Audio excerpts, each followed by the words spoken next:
up, cheer up. Everybody loves a happy face. Wear it, share it. It will brighten up the darkest place.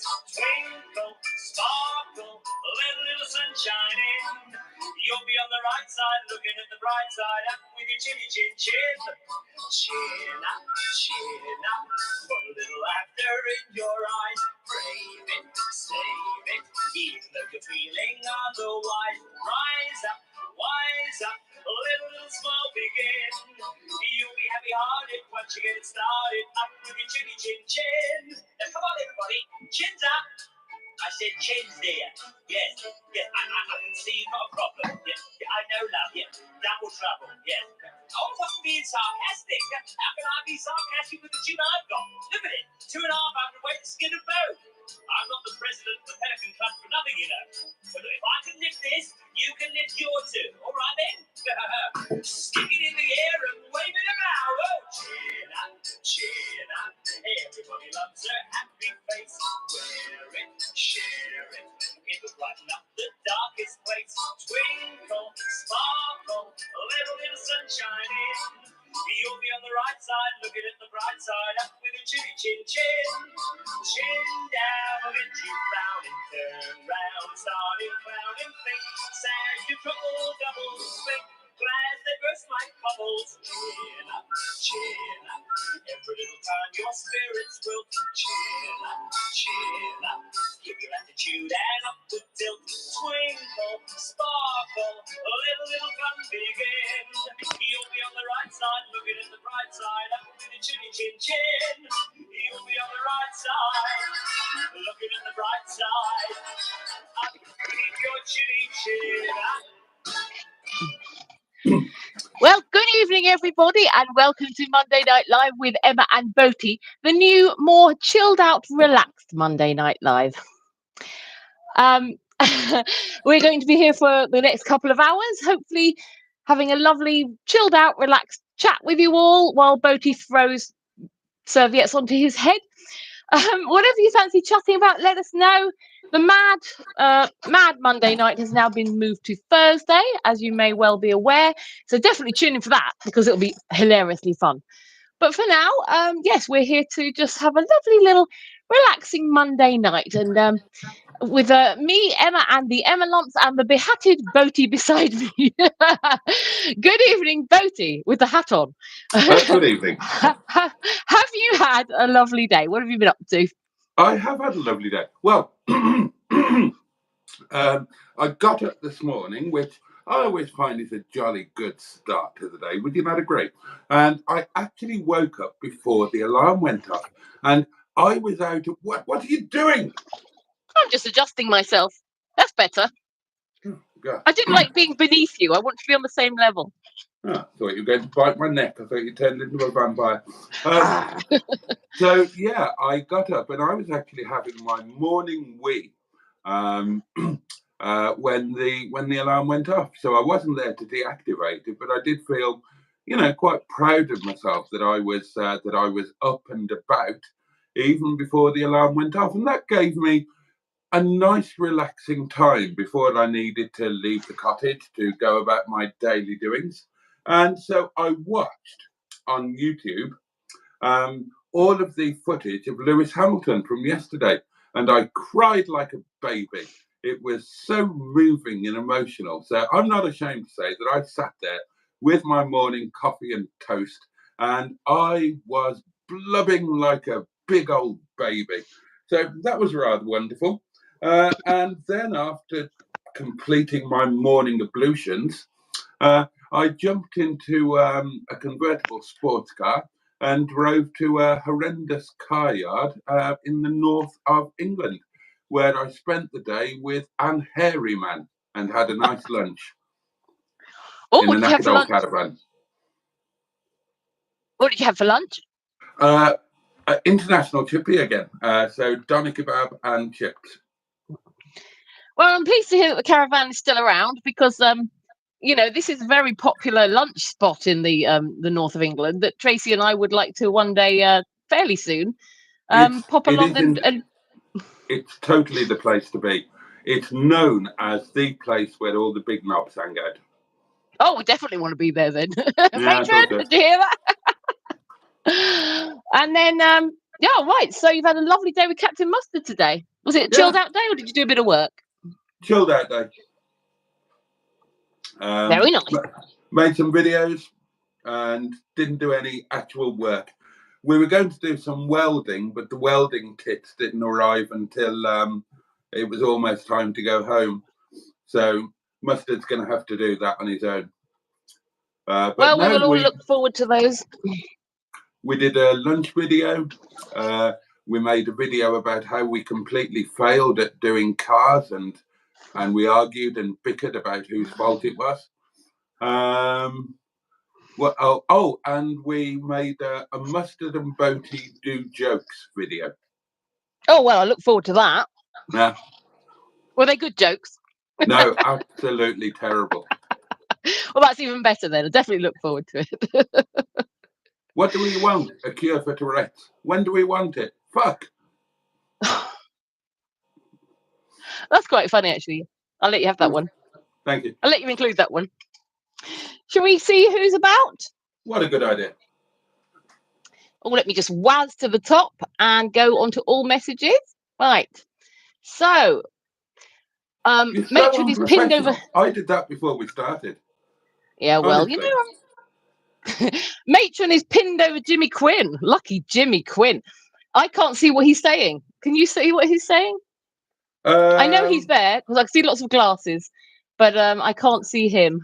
No, I can't. I could guess. I'm presuming he says, hello, Boaty and Emma and all in chat. I'll unpin Something the like message temporarily. And he does indeed say, good evening, Boaty and Emma and all. Good evening, Jimmy Quinn. It's lovely to see you here bright and early. Tracy gives her usual hello message, which people can read if they want. There's the rules at the top there.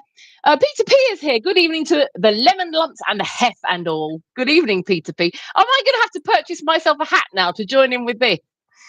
No, you don't have to. It's not mandatory. Oh, I do have. Do you have any scampi fries tonight, Boaty? Oh.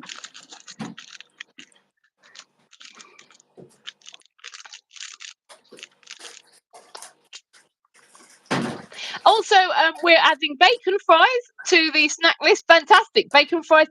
And may I also suggest that we might add pretzels as an alternative for people who don't like anything too much of this nature. Based on Matron. It's the official snack of Matron is the pretzel. So well, yeah, but on that basis, then I would insist that we also add a Frey Bentos pie. Well, yes, I thought that was already actually part of it. And we are going to be including on Thursday night the special feature. If anybody would like to post Boaty a Frey Bentos pie, please do so. Oh, I got 2 things in the post today, both of which were unexpected. Would you like to hear about them? Definitely. As long as they're not like horrible bills or anything like that. Number 1 was a check. Now, when did you last get a check? Oh, I got one fairly recently, to be honest, because where I used to live, they apparently owed me over £100 in electricity. So I did actually get a check fairly recently for that, which was lovely. Well, this is from my car insurance, one of my car insurances. And apparently they failed to apply a discount last October.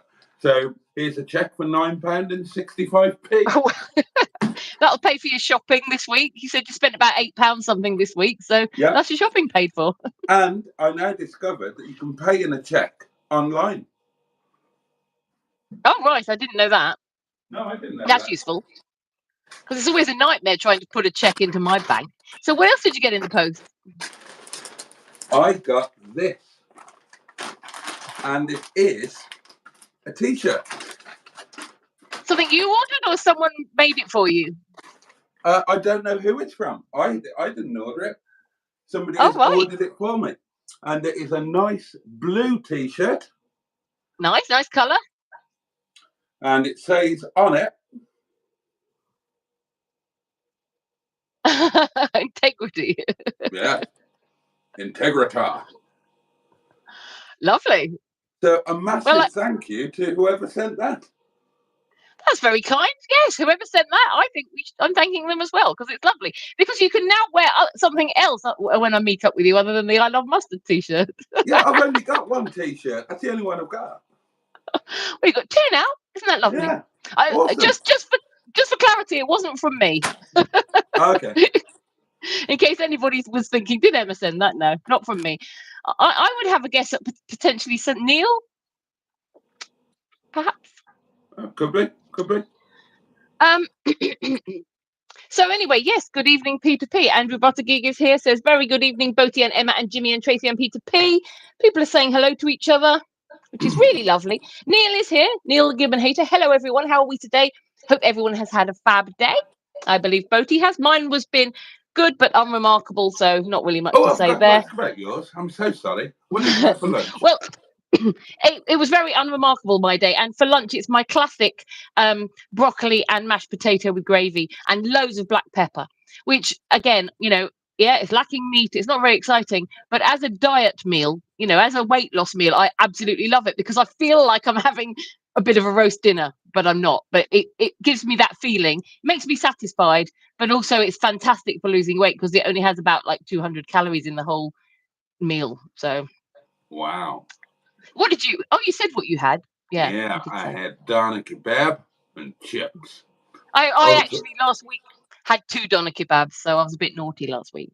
What, at the same time?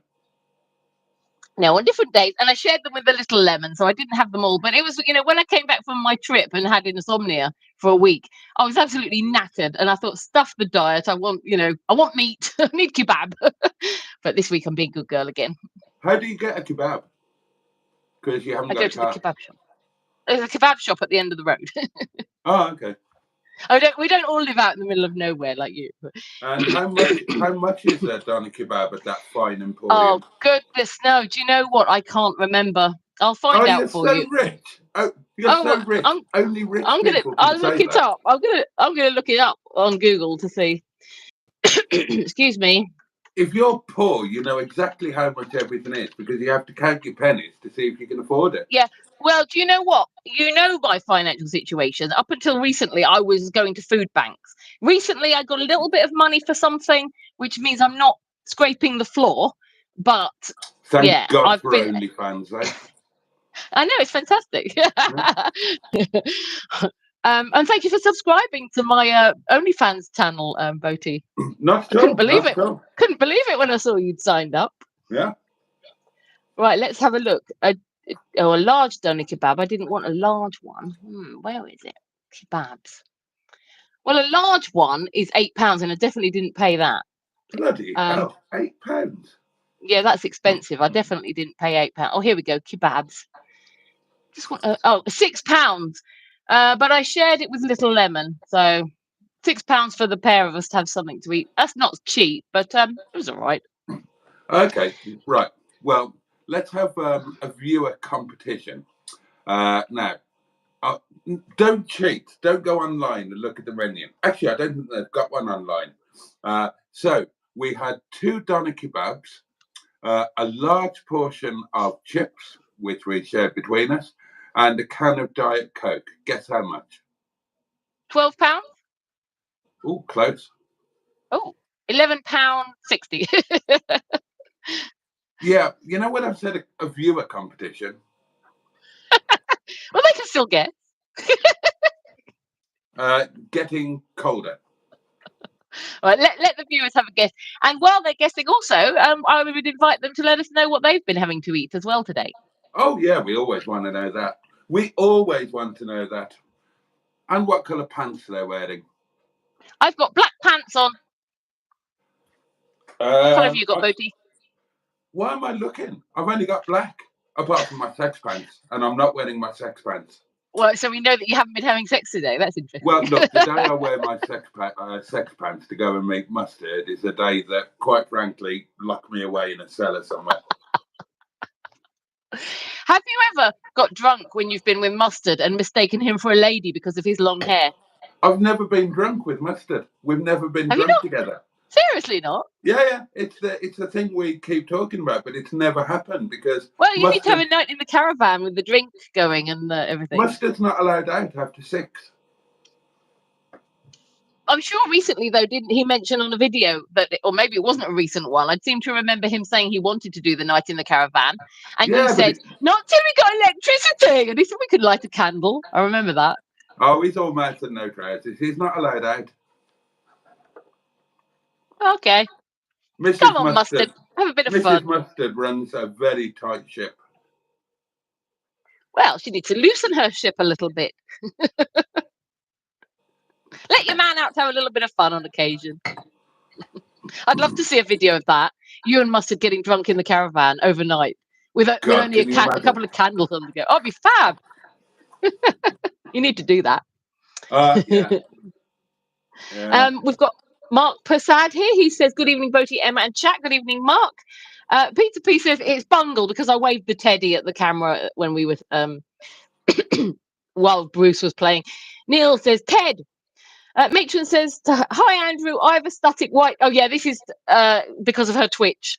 So, hi, Andrew. I have a static white sound. Spotty Botty. Can't believe it's not Buttergeek. On Twitch, his username is static white sound. So we've incorporated that in and made his name even longer. Nearly saying hi to people. People are all saying hello to each other. So we'll scroll down till they've finished. Oh, Tricia Alderman is here. And she is saying, good evening, Emma, Jason, Andrew, Bad Books and all in chat. Good evening, Tricia. Hope you're having a lovely Sunday evening. Pingu Concord says, salutations to elegant Emma and bombastic Boaty. I love it when people play around with the name. Matron says he's got a hat. He's not afraid to use it. And Pingu says, bonsoir, lovely Mistress Tracy. Mark Passat says, top hattage, Boaty. Hattage. Oh, top hattage, Boaty. That's what he meant to say. Neil says, you have heard of Elf on a Shelf. Now there's a twat in a hat. Isn't that a book by Dr. Seuss? The twat in the hat, and then the twat in the hat comes back. Peter P says, ZZ Top Matron. Stratospherian is here. Good saying good evening all. Good evening, Strat. Hope you're okay. Neil says, use... I'll get back to it. Here we are. Where's it gone? I hate the way that it does that. Use sunglasses, Boaty, and you will have a lovely suntan. Neil knows all about this, by the way, how to get a suntan. So if anybody needs any tanning advice, they definitely need to go to Neil because he knows how to get a suntan, how to get sunburn. He doesn't know how to avoid it, though. That's the only issue. Andrew Buttergeek says, that's a poacher's hat. Mark on Motoring is here. I'm not sure if we said hello to him. I might have missed it. Apologies if I did. He says, the caravan where all the big knobs hang out. You should go, Emma, but be warned, the caravan is not on the level. Neil says, a podger's hat. Catastrophically on the wonk. That makes it more fun, though, doesn't it? Oh, yeah. I tell you what I really liked when I was a while back, when I was browsing through some of your caravan lunch videos, and you said about the caravan being on the wonk. Somebody commented, and it's stuck in my head ever since. Lunch on the wonk. No big surprise. Pour me a drink now, tell it some lies. I thought it was really clever. So you just sing the blues all the time. My mum used to sing that whenever she fell out with her boyfriend. Not lunch on the wonk. Right. Gave you me heart, gave you me soul. You left me alone here with nothing to hold. You sound like John Stoodley. John Stoodley singing Lunch on the Wonk. We need to get this on film. Next time John comes for lunch in the caravan, please get him to sing Lunch on the Wonk. Noted. Jimmy Mighty Quinn says the Tooth Fairy must have collected both teeth to give him some money for petrol. Regarding your check, Matron says, hi, Mark. It will be like a crazy house at a fun fair if you imagine really hard. Andrew Buttergeek said that too, Neil. It's a multi-purpose hat. Simone is here. Good evening, Simone. She says good evening to us. How are you, Simone? Is the pain eased yet? That's what I need to know. Hope you're feeling okay. Point. Yeah, I hope you're feeling better, Simone. We were talking about you today, me and Mustard. Let her know what you were saying. Otherwise, it sounds like you were being rude. I can't remember now. Oh, I'm sure it's lovely, though, because we spoke about Simone when I was with you, and we said lovely things. We did. I've never heard anybody say a bad word about Simone. And I would like to meet you one day, Simone. That'd be lovely. Yeah, I would too. Um, What would you like to do with Simone? Would you like to do a picnic, or would you like to get drunk? To be honest, whatever she would like to do. I'm easy, right? It's a well-known fact. It's a well-known fact, darling. I'm absolutely happy I'll to let you do into most a little things. secret. Do you know what the mating call? Do you know what the mating call of the M11 is? Anybody know? Shall I tell you? Next. I'm happy to do most things. So yeah, it's whatever Simone fancies doing. Yeah, for half a portion of chips and the first shake of the vinegar bottle. Anyway, shush. Yeah, whatever Simone fancies doing, I'm up for it. You know, so yeah, it's your call, Simone. If when we meet up with you, let us know what you fancy doing. Neil says a Swiss Army hat just about does a bit of everything. Peter P said, didn't Boaty have a plan to exchange pickled onions for petrol? That rings I like the way that I remember something about that. you haven't been throwing the cloth on your head for a very long time. It's like what has started this action up again? This behaviour. What's happened? I'm not absolutely sure. I was kind of hoping we would do like duet cloth throwing when I was there. We didn't do any of it at all. Well, I did throw one at you. I know, but that doesn't count. And it did stick on your head. It did. It was rather amusing. Yes, thank you very much. Bad Book said, oh, he spent the rent. Jimmy Mighty Queen said, Boaty got a French letter. Simone says, Boaty, try a scampi and a bacon at the same time. I'm not a pervert. You are. Well, yeah, I am, but I'm not that much of a pervert. No, that's just wrong. You know. Yeah, I wouldn't fancy that either. You don't mix fish and bacon together. No, that would be wrong. Andy Buttigieg says $10.50 for a Frey Bentos here. Oh my goodness. That's Bloody a lot. hell, that's outrageous. Mind you, I did look at them in Sainsbury's. The supermarkets are available. £3. £3.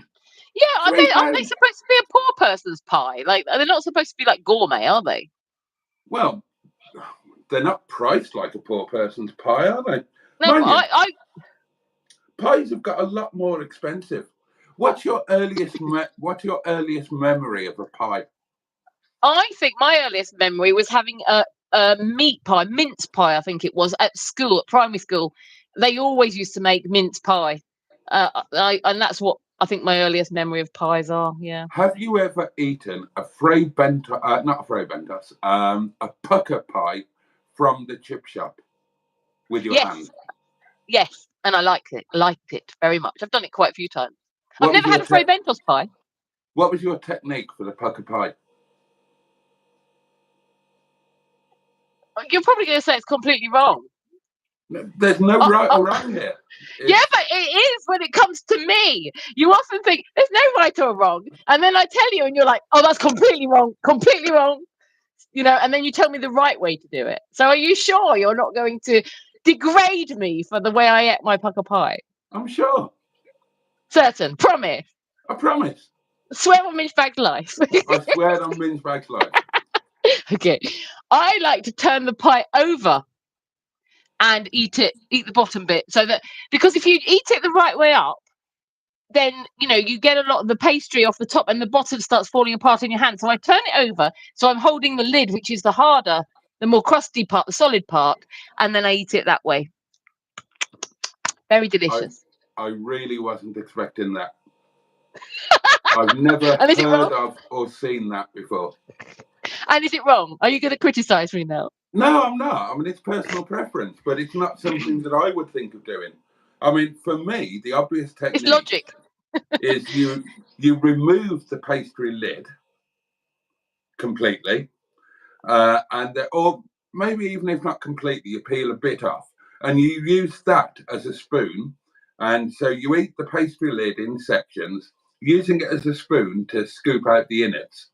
And when you've done that, the innards will be sufficiently depleted that you can take it out of the foil and make a sort of sandwich type thing of everything that's left and eat it in about 3 bites. And it's That makes utterly sense. amazing and fantastic and wonderful.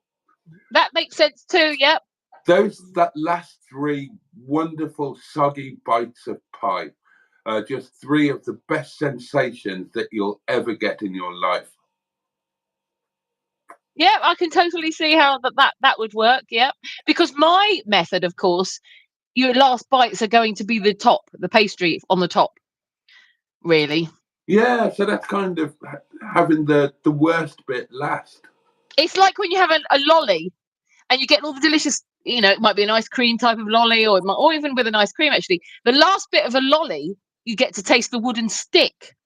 So, you know, it might have been lovely, but you get to the end and you're just tasting the wooden bit. And the same with ice creams in a cone. The ice cream's nice, but the last bit is the wafer, which isn't very exciting.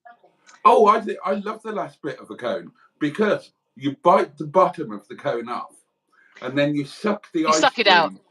Yeah, through the cone. I used to do it as a kid, but then it made a mess, so I don't do that anymore. And then you nibble around the edges of the turrety bit at the top. And what you're left with then is that wonderful soggy wafer that's all filled with ice cream all the way through. And that's the best thing ever. Yeah, not for me. I actually prefer my ice cream like in a tub. You know, if I get an ice cream when I'm out, I'll often ask for it in a tub with one of those little spoons that look like spades, because I'm not big on the wafer. I do like sprinkles and sauce though, and a flake. Because I'm a big kid, really. Well, I don't know. I could just go to McDonald's and get a McFlurry. You know, they're nice and cheap. Are they? Well, you can get the miniature McFlurries, the small McFlurries in McDonald's. They're about £1 or something. Oh, that's not and they're bad. very nice. So you can get them with like Smarties on or Oreo cookie or, you know, whatever the flavour of the month is. The cream egg one is rather nice when they do that at Easter. Right. Anyway. And I've never had a Fray Bentos pie. The only time I've ever encountered a Fray Bentos pie was when my mother one year, she said, I'm not doing Christmas presents this year. I'm going to give everybody a nice hamper full of food. So Tracy and I were thinking, fantastic, there's going to be, you know, cheeses. And, you know, my husband was saying, oh, there's bound to be a bottle of alcohol in there.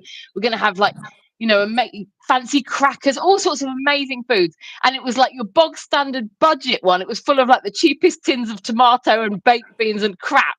And there were Fray Bentos pies in there. And I believe Tracy and I both gave them to her ex because he liked a Fray Bentos pie. I didn't know. I should have tasted it, but I didn't, because Tracy basically made it sound like it was a really awful poor person's pie. So I passed it on and never tasted it. Right, I'm going to put a community challenge out there. I want each and every one of you to purchase, cook, and consume a Fray Bentos pie. Flavour. Maybe not Andrew, because they're $10.50 where he is. He can afford $10.50. That's only about £1.40 anyway. Oh, and if they need to do it before Thursday night, so we can talk about it on Thursday. Well, new feature. There might not be time on Thursday. Before next Monday. Thursday.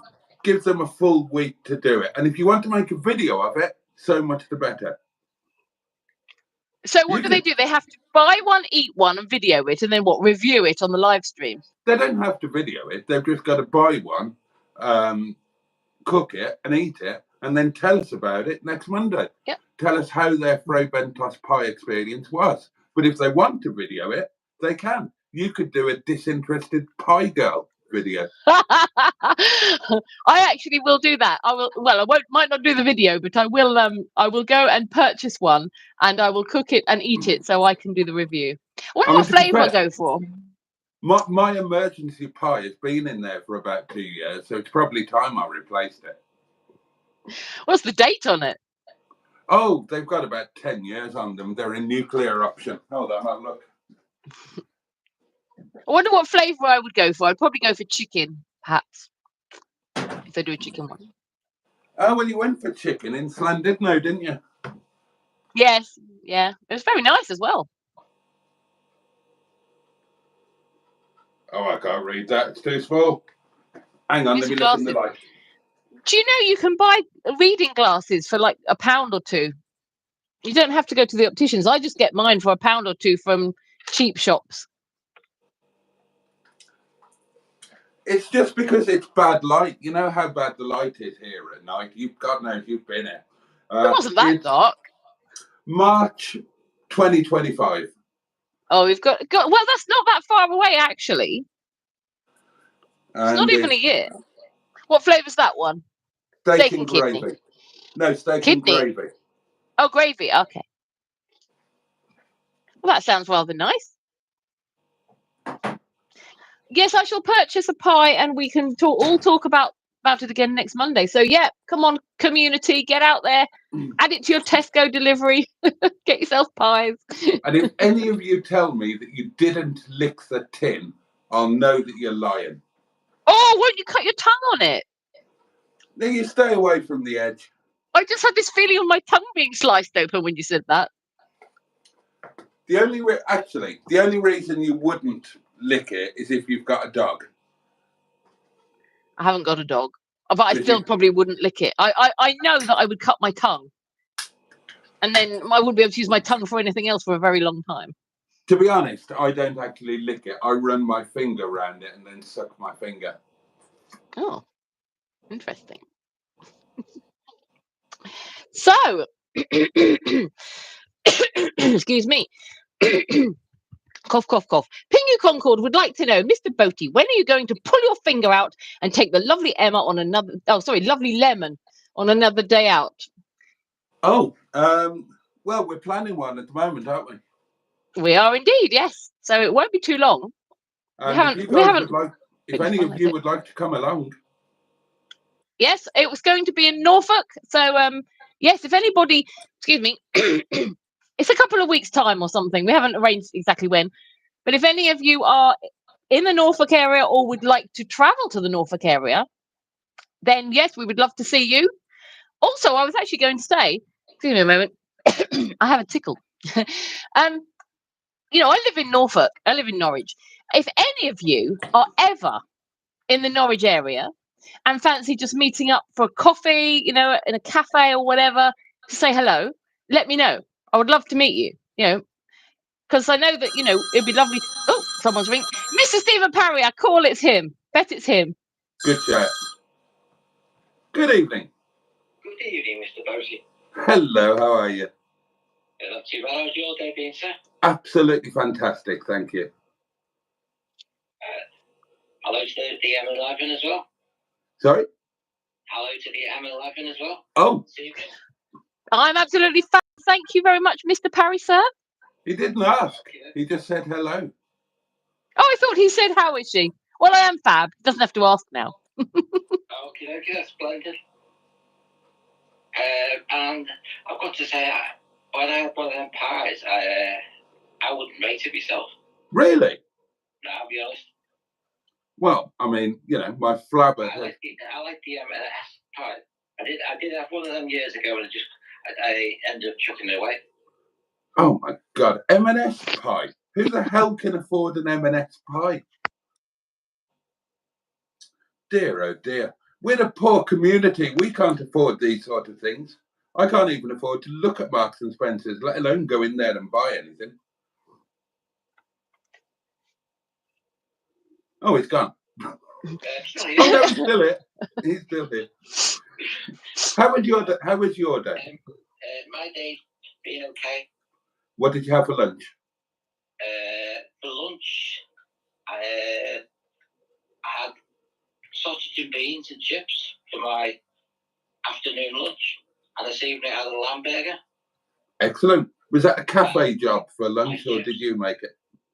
It was a cafe meal. Ah, excellent. How much was that? Well, the three of us, it cost, trying to come to it, it was only about £14.50. It was quite cheap. We wanted a new cafe. That is good. How many sausages did you get? 2. Nice. How many chips? Loads. They've got lovely. Excellent. That's bloody good value, isn't it? 14 quid for 3 of them. That's like less than a £5 each for sausage, chips and beans. And I like your lampshade and what you put in your head. Oh, right, yeah, thank you. Good evening, Mr. Wanker. Good evening to you, sir. Lovely. All right, have a great evening, sir. Take care. Lovely to hear your voice. If I'm Mr. Parry, sir. That was Mr. Stephen Parry from Port Sunlight on the Whittle, the Leisure Peninsula. Oh! I'm just going to say. Oh, God. Tracy was so funny doing that. I love that.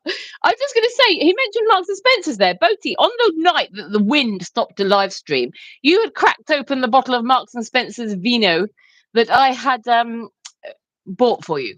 Yes. And because of the wind, we never really got to hear how you found it. So was it nice? Because the live stream had to end, if you remember. So, you know, we didn't really get to hear your full review of it. I'm buggered if I can remember. You liked it, though. It's the main thing. Oh, yeah. Yeah, I'm sure it was fabulous. Good. Oh, I do vaguely remember it now. It was, it was very different. Yeah, that's right. It was very different, wasn't it? I was remarking on it at the time. Yeah, but the wind blocked it, stopped, cancelled it out. So I don't think that, you know, we really got to hear it. Yeah, it was, you know, considering it's the same grape, it was a very different taste, obviously from a different vineyard. And it was delicious. It was really nice, but it was markedly different from any Rioja that I've tried before, which surprised me. Tracy has just commented to remind you to put your wine in the freezer, or it needs to be frozen, she's saying. Thank you very much. Because, of course, that is one of her main jobs. Anyway, so just checking. No, I'm not muted. Right, so, yes, in answer to Pingu, yeah, we are planning another day out. Oh, that's what I was going to say when Mr. Parry called. Yes, if anyone finds themselves in the Norwich area, let me know, and we can meet up in a cafe, you know, for a cup of tea or whatever, you know, just briefly for an hour or so during the day. That would be lovely. I'd love to meet more of you. So, you know, you don't always have to wait until there's an official community meet. Let me know. I would love that. Simone says, hi, I'm still in pain. Oh, is it not eased off a little bit? A little bit? I was kind of hoping it would have. Peter P says, Frey Bentos video soon, Boaty. Marco Motoring says, Boaty, you're the second person this week who I'm aware of receiving an insurance partial refund. Interesting. I wonder if it's from the same company. Pingu would like to know, what size T-shirt are you, Mr. Boaty? Oh, well, kind of double XL. You know, what with my big manly shoulders and large moobs. Yeah, I'm a 38D. No, I'm a 48D, aren't I? So if anybody would like to post Mr. Boaty a new bra, you now know the size. Neil says, not from me. I couldn't spell the word integrity. Matron says, integrity. I don't get the joke or reference. Would you like to enlighten Matron as to the reference, the integrity reference? Well, I haven't got a clue. I just assumed that I'm known as a man of integrity. That's hilarious. I thought when you opened it, I thought, oh, it's obviously an ongoing joke from before my time, and everyone will understand. But no, clearly not even you. I think it might be from Skick. Oh, okay. And Skick is one of my best subscribers at the moment. And I know that Skick does consider me to be a man of integrity, so that would make sense. Okay. Anyway, the T-shirt, that's brilliant. Yeah, I was intrigued as to what would be on it. I didn't expect it to say integrity. No, it totally surprised me as well, if I'm honest. But I like that. I'm happy to go around with integrity across my titties. I've got integral You know, Integral titties. yes, something like that. You've What was got I doing? integrity. Oh, yeah, right. Instead of saying integrity, it should have said integrity. That's what it should have said. Yeah. Yeah, you've got integrity. Matron and I were talking during either her or my live stream that we need to get t-shirts commissioned that say "Oh my pretzel" on them. That might take off. Yeah. Jimmy Mighty Quinn says, "I told them to put twat on the t-shirt." Was it from Jimmy, maybe? Because he says, "I told them to put twat on the t-shirt." My bottom's going to sleep on this chair.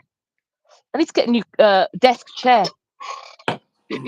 Neil says, if I'd have sent him a t-shirt, it would have been very abusive and most likely spelt incorrect. Yeah, true on both counts. Peter P says, "Twat, Neil." Bad Book says, "Bangers and mash for tea." Oh, Mr. Stephen. You can't beat bangers and mash. Oh, you yeah, can't well, beat bangers and mash. Mine was like a sausages and mash meal, but without the sausages. Mr. Stephen Parry from Port Sunlight in the world. The Leisure Peninsula. Oh! Oh, God! Oh, Jesus Christ!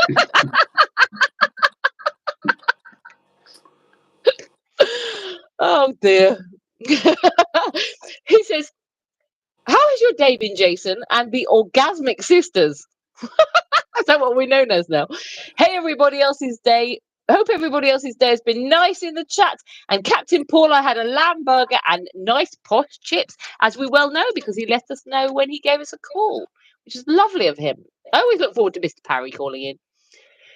Mark on Moting says, "Emma Lemon, congratulations on the recent Disinterested Car Girl vids. Great to see you getting stuck in. I don't know what I'm doing. I just thought, oh, I'll buy a magazine." Actually, I had planned to buy a magazine and read some of it in different styles to be amusing, but then I found out it's illegal to do that, so I didn't.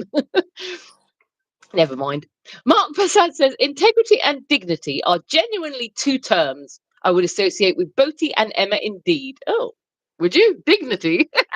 Yeah, well, that definitely doesn't apply to me. I mean, you know, I am the man who puts YouTube videos up of me on the lavatory. There's very Maybe your integrity.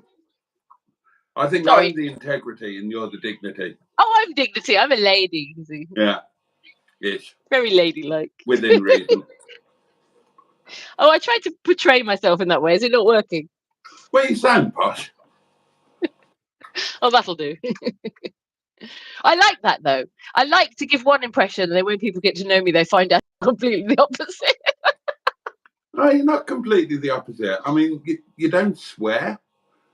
You haven't. You're I not do sometimes. I haven't heard you swear yet. No, I only swear in the bedroom. Oh. Well, I can't get my alarm clock to work, you know. Right.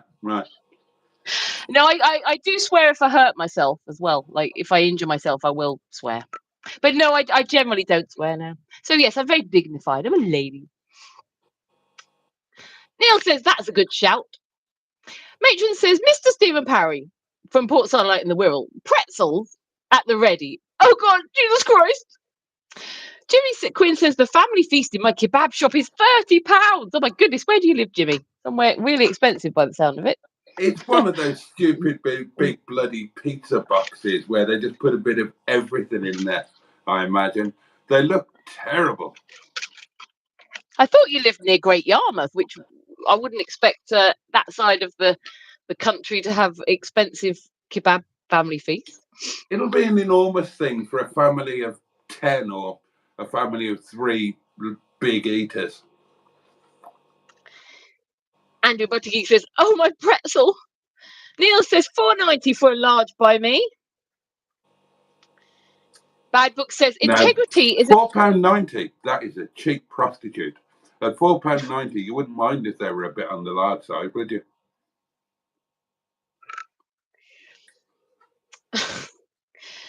Bad Book says, "Integrity is a chain of funeral directors round here. Didn't realise they did t-shirts." Now, somebody called Wellesley Whitby says, "Hi, everyone. I used to be World of True Crime, also known as Carl. I'm now under Wellesley Whitby."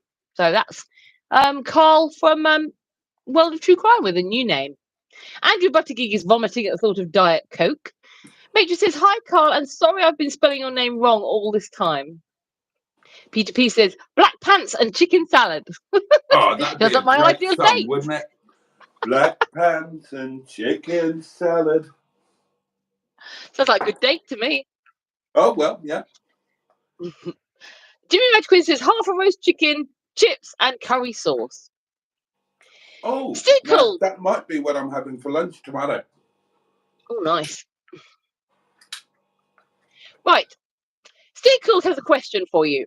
Do you and Mustard need help with the tunnel you're working on? The one under the caravan that leads to the local bank. You Welsh miner, you. Oh, it's a good idea. It's a good idea. Mark Passag has got another new song for us. Blue Pans and a Monday Roast. Pants, rather. Blue Pants and a Monday Roast. Wellesley Whitby says, I didn't have the heart to say anything, Tracy. Bad Book says, was it a £2.60 roast chicken? Oh, my God. Matron says, no pants and sausage stew. That is so Matron. That is so classically Matron. I wouldn't have been able to... I can't think of a more classically Matron meal than no pants and sausage stew. To me, it sounds more like something that Matron's carer would say. You know, she'd get home and her husband would say, oh, where have you been tonight, love? Oh, I've been to Matron. Oh, God. Okay. Well, was she in bed? Yeah, she was. What did you find when you pulled over the covers? No pants and sausage and sausage stew. Oh, dear. You'd better go and have a shower, darling. Yes, I better have. Oh, yeah, Tracy probably does quite like a bit of sausage stew. Pingu says, don't cross the streams. A drunken Boaty and Captain Mustard together would break the interweb. But it'd go viral, I think. I think it'd be fantastic. We think it would. We think it would. It's got to happen one day. Yeah? Yeah, but we've been drunk on the phone, but never been drunk in person in the same place at the same time. It has to. It has to have. What about like an earlier one? I know you don't drink during the day, but could you make an exception for an earlier in the day video? How would I get home? Oh, that's a good point. Yeah. No, you'd have to stay in the caravan then. And Mustard has to stay and look after you. That's true, yeah. Neil says, if the plan doesn't go right on the 45, I'm genuinely planning on stopping in the caravan overnight so we can get an early start on it on the Wednesday. There's not that much need to do it on the 45, is there? Couple of trailing arms and just sorting the brakes out. Oh, I'll tell you what, Neil. I'll tell you what. I don't know if you've seen, but Mustard has put Nigel's old wheels on the 45, temporarily, presumably. But I'll tell you what, they don't half suit it. Get him to send you a picture. You should see if he'll sell them to you. The car looks really good on them. Genuinely, it really, really suits those wheels. It looks brilliant. Jimmy Mighty Quinn says, no Bad Books, free range Marks and Spencer's, £10. Peter P says, spooning in the caravan. I love mustard. And Steve KG says, good evening, people. Oh, actually, he says, good evening, people. Hope everyone is well. We are. Thank you, Steve. I hope you are too. Bad Book says, Jimmy, good value for free range. Matron is asking how Steve has been because it's been a while. Andrew Buttigieg says, sorry, I missed reading my new name, Trace. Steve KG says, he's great. And you? Yes, it's been a while. Matron says, shit, he's singing again. Steve KG said, first day as a cabbie today, and I loved it. Well, 4 hours this evening. Congratulations. Well done. And loving it is the best news. That is brilliant. Can I just interject to say, darlings, I've been given a Facebook ban again, and it includes Messenger. So if you ping me on Messenger, I can read it, but I can't reply to you. So apologies if you've sent me a message and I haven't replied. I'm not being rude. I've been banned again. Yep, it's true. But it's only for a few days, I believe. Yeah, 3 days. Not the end of the world. So you can look forward to hearing from Boaty in 3 days' time. All right, so yeah, great. Glad you're enjoying your new job as a cabbie. Steve is asking how Andrew is. He says, excellent, Steve KG. Sophie is here. She says, hello, everyone. How are we all? We're great. Thanks, Sophie. Hope you're well, too. Everyone else is saying hi to Sophie. Sophie says, hi, Emma Lemon and Boaty. How are you two? How's your day been? What you been up to? Well, we did cover this earlier, but my day has been pretty unremarkable, but I had broccoli and mashed potato with gravy and lots of black pepper for my lunch. Boaty has had... Are you shaving? Yeah. Okay. Boaty is having a shave, but I think it's because he spent all day with mustard and he's, suddenly remembered how horrendous it would be to have facial hair, so he's rushed home to have a shave. I'm terrified of cutting a beard. Oh, yeah. So, Boaty, I believe, has had a fab day, and there's lots of videos coming from his day for us to look forward to as well. Yeah, there are loads of videos coming. There are going to be, yep. Let's think, there'll be the daily diary, there's that one, there's the lunch video with a surprise guest. Well, I'm going to be putting out 3 or 4, and Mustard's got at least 1, maybe 2. So right, well, there we go. So that's nice for us to look forward to. Matron says, Emma's happy to do most things, but she won't do that. Neil said, I bet she will. If you ask nicely. No, if you demand it very sternly. That's the key. If you ask nicely, I'll just laugh at you. Neil says, can she change the clutch on a 45 diesel? No, I won't do that. That's the thing I won't do.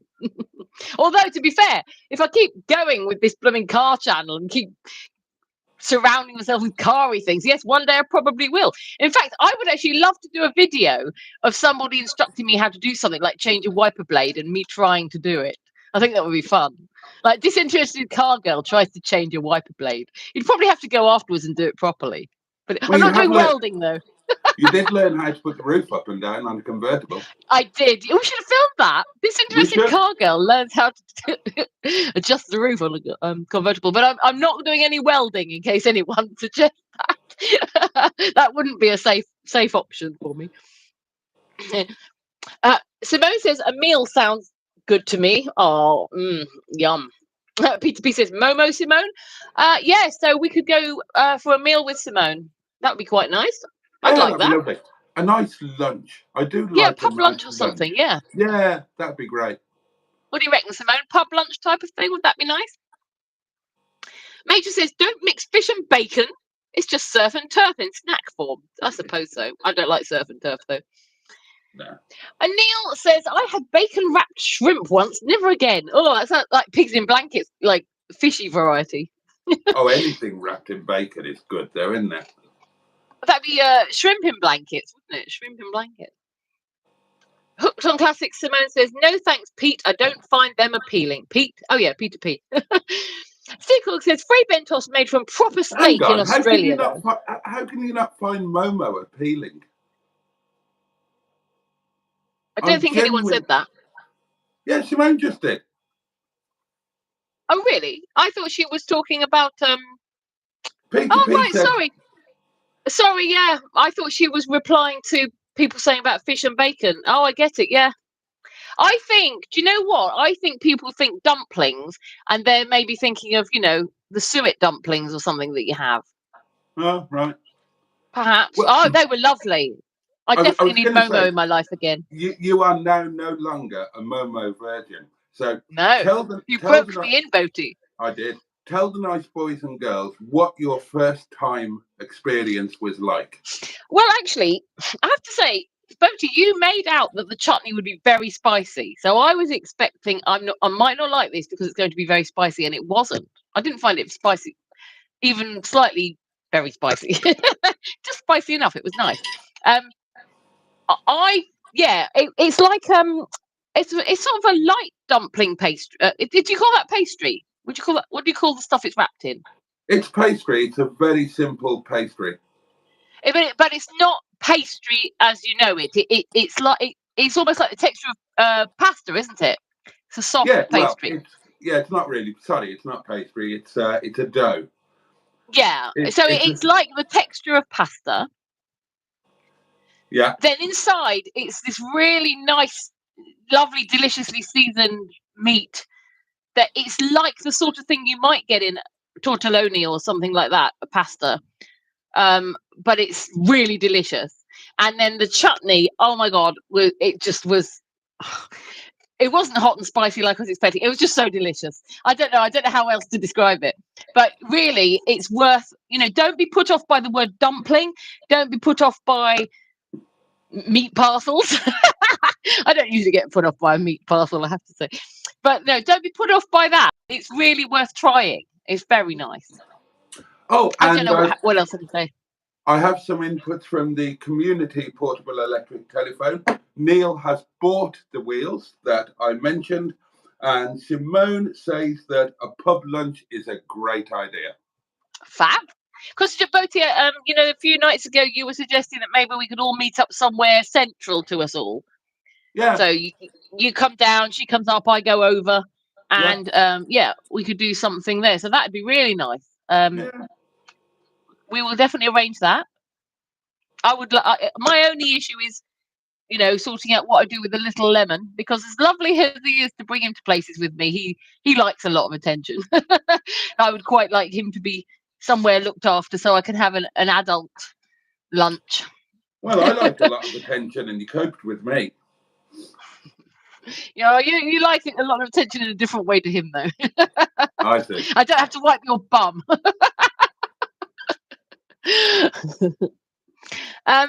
So yes, pub lunch would be lovely. I've got a story about that.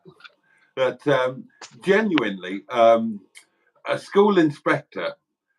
It was the first day of, and this is in Yorkshire, and it was the first day of school, and one of Her Majesty's inspectors was visiting the school that day, and he was in the headmistress's office, and the door opened, and a little boy came in, naked from the waist down, carrying his trousers and his pants, and he said in broadest Yorkshire, "So, who wipes the arses round here then?" And that is one of the best things I've ever heard in my life. I love that idea. Is that a true story? Yeah. I think Yorkshire accent can make things extra funny. It's like when Mustard rings in to beast you, that Yorkshire accent, especially when it goes a bit dodgy with it, he does sound like a right old perv. Whereas if it was just a different accent, it wouldn't actually be as funny. But it's when he's in and he's like, oh, you know this, Boaty, you know what I'm going to say to you tonight, Boaty. It's like, it sounds well dodged. But the line they got when he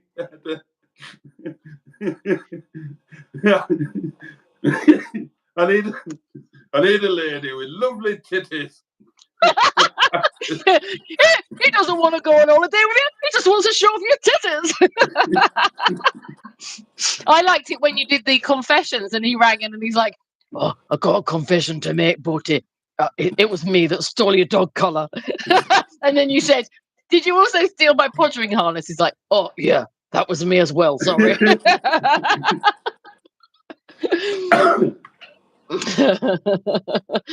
So yeah, I like the fact that his accent can add to comedy value to things. I also really like his reactions to some of the insane things you come out with on the lunch. That really amuses me. I liked it when I watched the lunch video, and you said that I had I had finished off the sauce. When we had the bacon sandwich, and he said, "Finish off the sauce," and you said, "Yes, she finished it off by hand," and he was like, by hand. And then you start doing that shaking. And the look on his face was priceless. It was so funny. If anyone hasn't watched that, the most recent, well, there might be a new one out soon, but the most recent caravan lunch video with Neil and Sophie in it, it's funny. It's worth watching. Steve Cook says free bentos made from proper steak in Australia. Oh, I read that one. Sorry. Sophie says I only like vegetables and chicken pie. Matron says my earliest memory of pie is my nan at Christmas offering me a mince pie, and it turned out to be the soggiest, undercooked meat mince pie. So she was expecting, you know, your traditional Christmas mince pie, and it was actually meat. And she spent all night chucking up. She was 8. Neil says, yeah, the beef in the ones in the UK, I swear, is horse meat. Bad Book says you don't get much of a pie for £3 these days. Peter P says horses are good eating, Neil. And Steve Cook says Emma, bottom first is always good. Lol. Oh, so is he a bottom pie muncher? Are you a bottom muncher as well, Steve, like me? I do think that munching the bottom is the way to go. So let us know if you're a fellow bottom muncher, please, Steve. Vlog CG says, are you from the UK? Yes, we are in the UK. Where are you from, Vlog CG, if you're still around? Because I do believe you've left your message a little while back now. Although I think Matron has dealt with you, because I see, yes, he is. He is, and she is. I am too. So welcome. Matron said, I've never had a pucker pie. Had some frayed bentos, 2 squares of horse 3 peas, and some slop over my life. Over her life. Jimmy Much Queen says, I eat my pies with a knife and fork. He's poshish, Jimmy, isn't he? I'm getting that impression. Matron says 54 watching at the time of typing. Yes, we got 49. Oh, 57 now. It just changed when I looked at it. Welcome to all the new people who may have popped in. I hope you'll stick around. I hope you're enjoying the live stream so far. Stick around, subscribe, like. It would be fantastic. It will be amazing. And when we get to 60 people watching, I will take an item of clothing off. Oh, that's dropped it down. It's 49 now.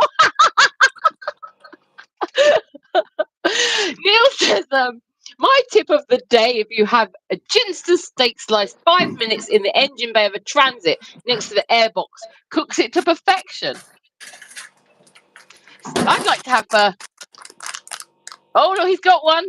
You just need to cook it now in the engine bay of a transit next to the airbox. I spoke about this the other night, didn't I? You did, yeah. That I had an insane urge to have a Ginster's peppered steak slice for breakfast. And I thought, well, I'm going to open up that possibility in my life. I'm going to buy one. Well, I think I actually said I was going to shoplift one. But anyway, that's not the point. The point is there is one in my fridge now. And one of these days, I'm going to have it for breakfast. What a life. I'm going to be living like the rich people. Right, Boaty, have you had your first slurp of wine yet? Because I know that I may need to pause for the winegasm, because I know it takes a little while these days. I had a quiet winegasm while you were talking. It was a very nice one. Oh, it's lovely to know that you're having a winegasm while my dulcet tones are flowing into your ears. Yeah, they helped. You should have told me, and I would have said something to help you along a bit. Yeah. Sophie says, I eat the pastry first and eat the inside. Steve Cork says, please, all who are watching, please like. And Matron says, don't forget to hit like. Bad Book says, earliest memory of pie was Gran's cow pie. Are you desperate, Dan? Was Gran's cow pie. Glossy top with a pot blackbird in the middle and extremely tender beef with lots of gravy. Oh, 4 and 20 blackbirds baked in a pie. When the pie was open, the birds began to sing. Wasn't that a dainty dish to set before black books? Oh, okay. And Andrew Bucky says, just check the Frey Bentos pie in the cupboard. It's made here in Oz. I never knew that. Oh. That's very loud in my ear, whatever that was. Oh, Boaty putting his foot on the table. Why are we looking at your leg and your foot? Is there a reason for this?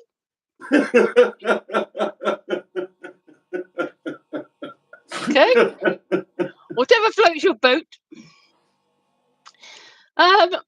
Stickle says some chefs on here tonight. Hang on, Mistress Mary Huff has just sent me a message. Oh, right. Is that what it was? You farted.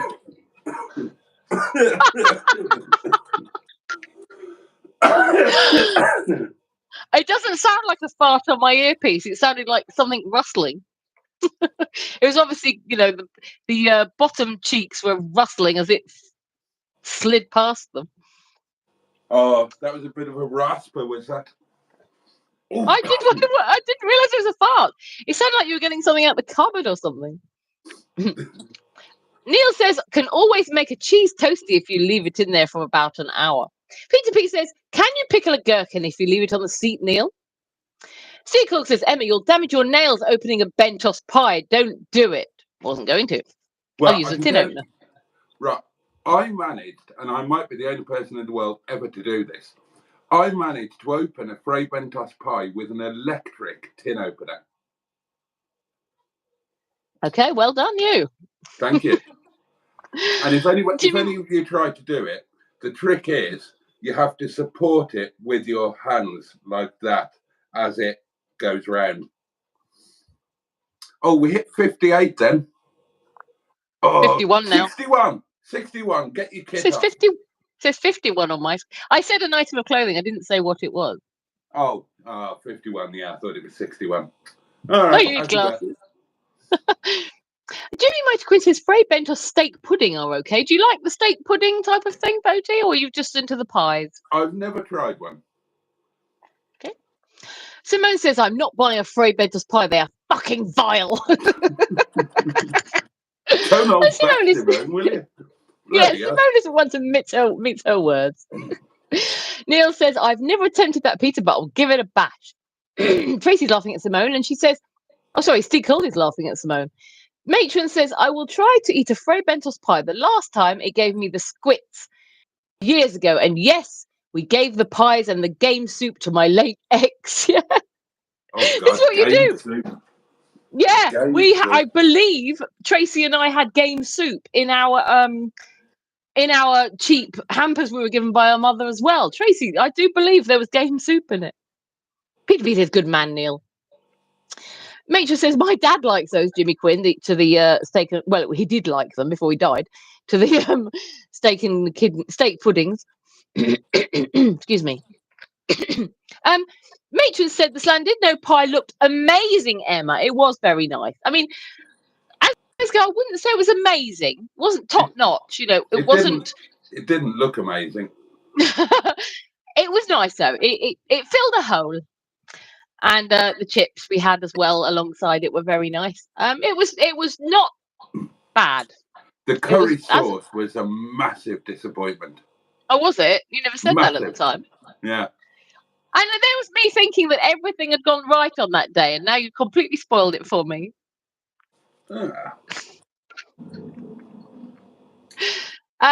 We'll go somewhere different next time. Yeah. We should try that one near the tram stop. Everybody says that's the best one. Well, we can do that. So whenever you want to take me back to Slandidno, let me know. Oh, God, I'd go every week if I could. I'd happily go every single week. Right, next time I'm up your way, you take me back there.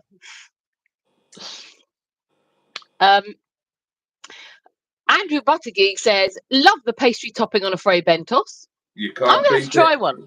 Oh, it's amazing. It's got you can watch it in the oven if you've got a door, like with a window in it. You can watch it rise like that, and it's this beautiful puff pastry. Oh, it's marvelous. Marvelous. Right, I will be getting one. Yeah, I will. I'll get one, and me and the little lemon can share it. Sophie says she doesn't like them. Neil says when we were there, presumably in Llandudno, unless he went to Llangollen, but we went for an afternoon tea with Mum and Dad in a little cake shop on the high street. It was amazing. But he just says, geez, $3.25. I'm not paying for a shit pie. Paying that for a shit pie. I can't read tonight. Apologies. Tracy checked Tesco. Neil said, my earliest memory of Fray Bentos. Sorry to interrupt, but Tracy, Sainsbury's are giving away free Fray Bentos pies to anybody who can outrun a security guard while carrying a Fray Bentos pie. Tracy, I wouldn't like to see Tracy trying to run away from Sainsbury's with a pie in her bosom. I'd really like to see that. Be like a Betty Hill film.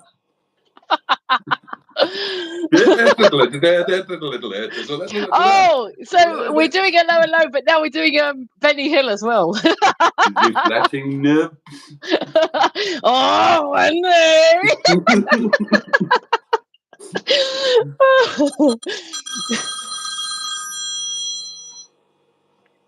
Hello. Good evening, Mr. Boaty, and this is Emma. How are you both? Oh, I'm good evening, grand. Sophie. How are you, darling? Hi, Soph. Question. I have put it in the group, in the live group. If you had the choice of having an ice cream and you had to choose 3 toppings, what flavoured ice cream would you have, and what toppings would you have, and why? Oh. Could Shall you? I go I first? sort of heard that. What 3 toppings was it? Yeah. So, what flavoured ice cream? 3 flavoured ice creams would you have, and what toppings You go first, would you Boaty. have? Well, I would just go old school. I'd have vanilla ice cream. Now, if it's like a Mr. Whippy job, you know, from the ice cream van, I'd have the red one, the raspberry or strawberry or whatever it is. And I want one about the actual proper nice ice cream, so that when you go abroad and there's like these ice cream, proper fresh ice creams that you can see, and they've got like biscoff, mint, strawberry, all that kind of stuff. If you had to pick 3 of them, which ones would you pick? I'd just pick vanilla, to be honest. I know that. Bloody hell, Boaty, you have to be boring. I know that's boring. I'm sorry, but I mean, a really good vanilla ice cream is just an absolute joy, and I would just be happy with that. What about you, Emma? Well, if it's from a Mr. Whippy or if it's from like a supermarket, you know, in the UK, I go for vanilla because I don't find the UK flavours you get in the supermarket or in Mr. Whippy very exciting. Vanilla is the one. So if I was going like to an ice cream van or something, I would like a vanilla with some sprinkles and a flake stuck in it. But if it was one of those really fancy, if it's a Mr. You'd have the flake. Whippy job, yeah, I'm having. I'm all about the red sauce and the flake on a Mr. Whippy. Yeah. But if you go, if I go to somewhere with lots of flavours, Great Yarmouth, for example, they have places that have got like 60 different flavours. And you are a bit spoilt for choice there, but I would usually go for something like Oreo or a Nutella type of thing. Something that's vanilla, but it's got something added to it to perk it up. They did a rather nice Malteser one for a while in Yarmouth.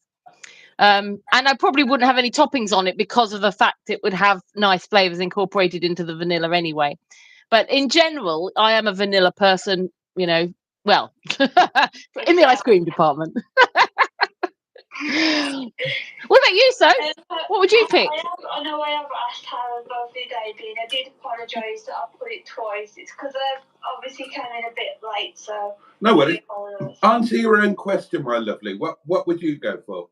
So if I had an ice cream van and pull up to the flat, I would have the flake with a normal Mr. Whippy ice cream with strawberry juice, and I'd have probably some sprinkles, but I have gone off those, so I'd probably just have the flake. And then if I was abroad, so we had in Spain, when we went away, I had a mint ice cream with, I think I had biscuit ice cream as well, so then I had 2 toppings on that. Thank you.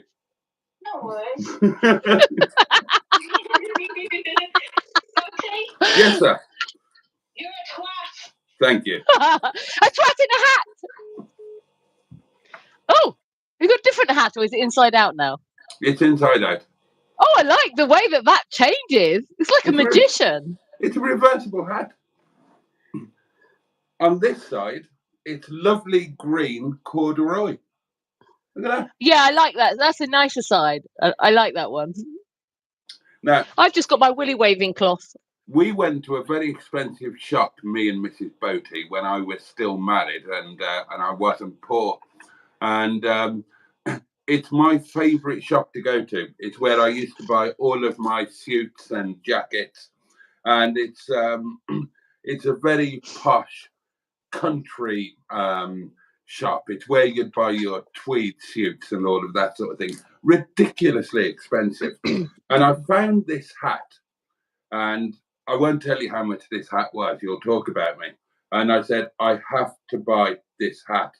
And Mrs. Boaty made her excuses and moved away while I was perusing. And I found out she went to the shop manager and offered the shop manager £50 in cash if they didn't sell me that hat.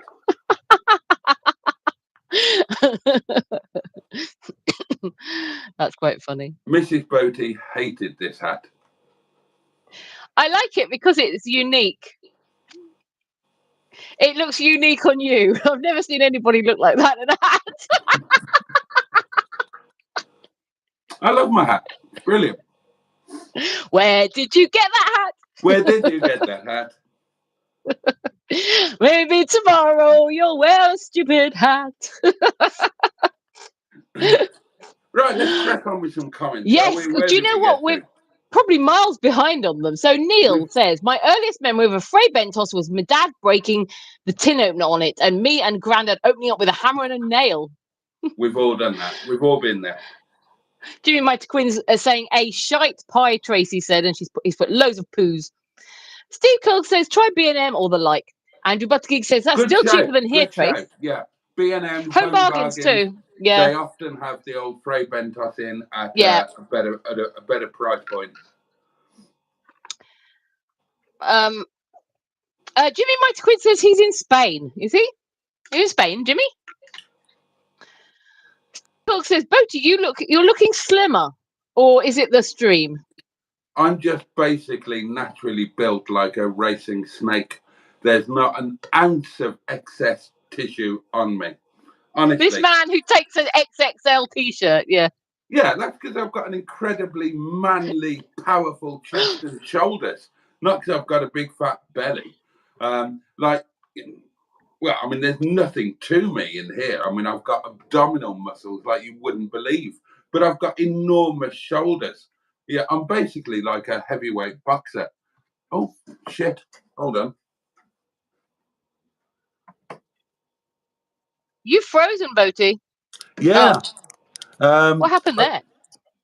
I got a low power warning on my phone. Oh, plug yourself in. Well, I thought it was plugged in. Oh, is it?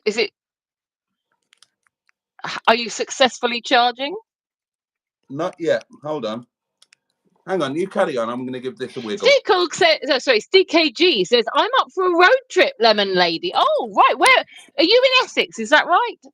But yeah, if you ever fancy popping down to Norwich to have a cup of tea or something, let me know. I would love to meet more of you. Well, I say more of you. I've only met Boaty and Matron so far. I mean, Matron's my sister, so but I'd love to. Bad Book says, Tracy, I think they were £2.50 in Morrison's, probably made with dodgy bits of animal. Yeah, Morrison's actually often have things quite cheap. Things like that quite cheaply. Neil says, can be arranged depending on dates. I can meet up with my other mate who lives in there. Is that about Norwich? But yeah, it would be lovely to see you if you want to pop down, Neil. Jimmy Mighty Quinn says, never go to Norwich. There's nothing wrong with Norwich. It's a lovely small city. Are you all right, Boaty? You look frozen. No, your candle's still moving, so I think we're all right. Yeah.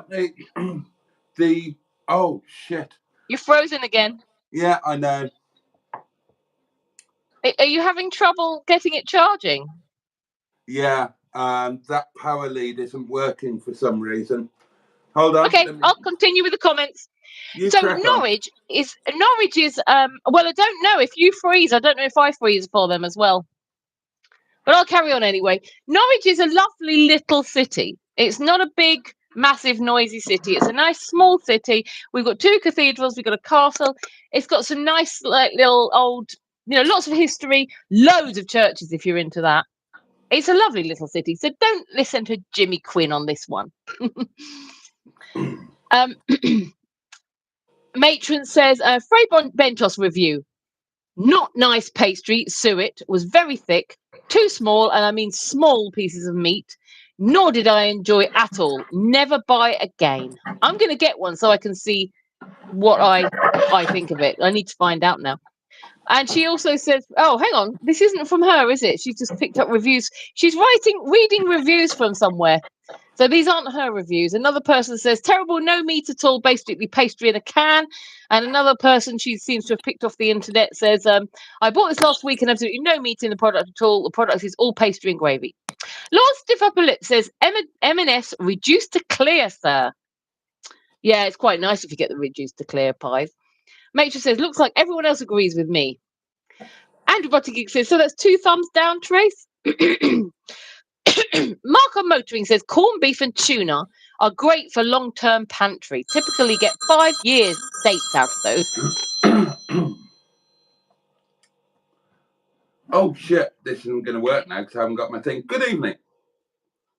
This is the person who cooked me off in traffic last week, yeah? Hang on a minute, I'm trying to get them out. Hey, what? I was in grey Jaguar. You cooked me off, then flipped the bird. It does sound like me, but it wasn't. A great Jaguar. I took down your license plate and tracked you down. I would like an apology so I could just move on with my life. Thank you very much. Oh my God, just apologize. Why do you insist on me? Bloody twat.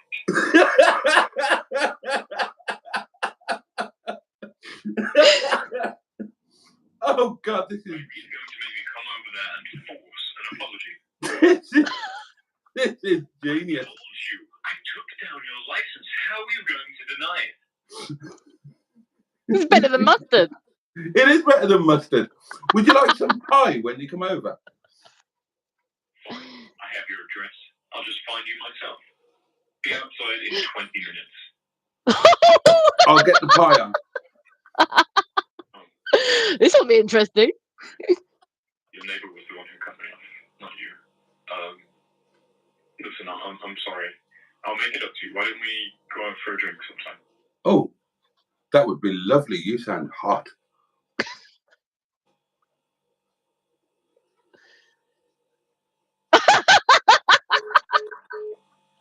There we go.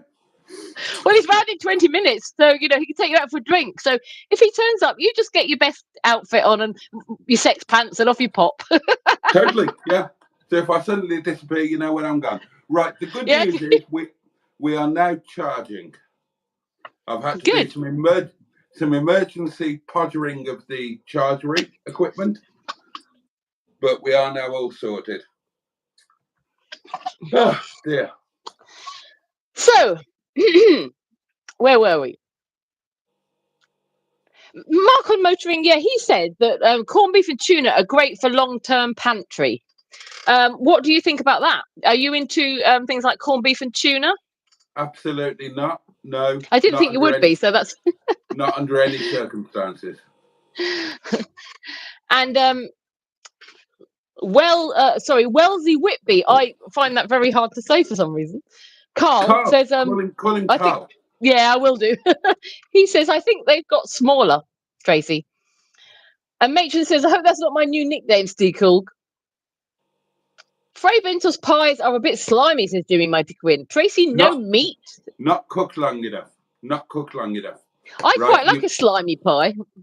I quite like them a bit slimy, but if you don't like them slimy, then just cook them longer. Basically, you've undercooked the puff pastry lid. Yeah. Because but I don't mind a slimy pie. There's nothing else that can be slimy. For those who don't know, a Frey Bentos pie it's only got a lid. It hasn't got sides or a bottom. That's why it comes in a tin. It's got no sides, no bottom. The tin does that job. And then it's just got a wonderfully layered puff pastry lid on the top. Oh, yeah, so God, usually it's the bottom that goes all soggy.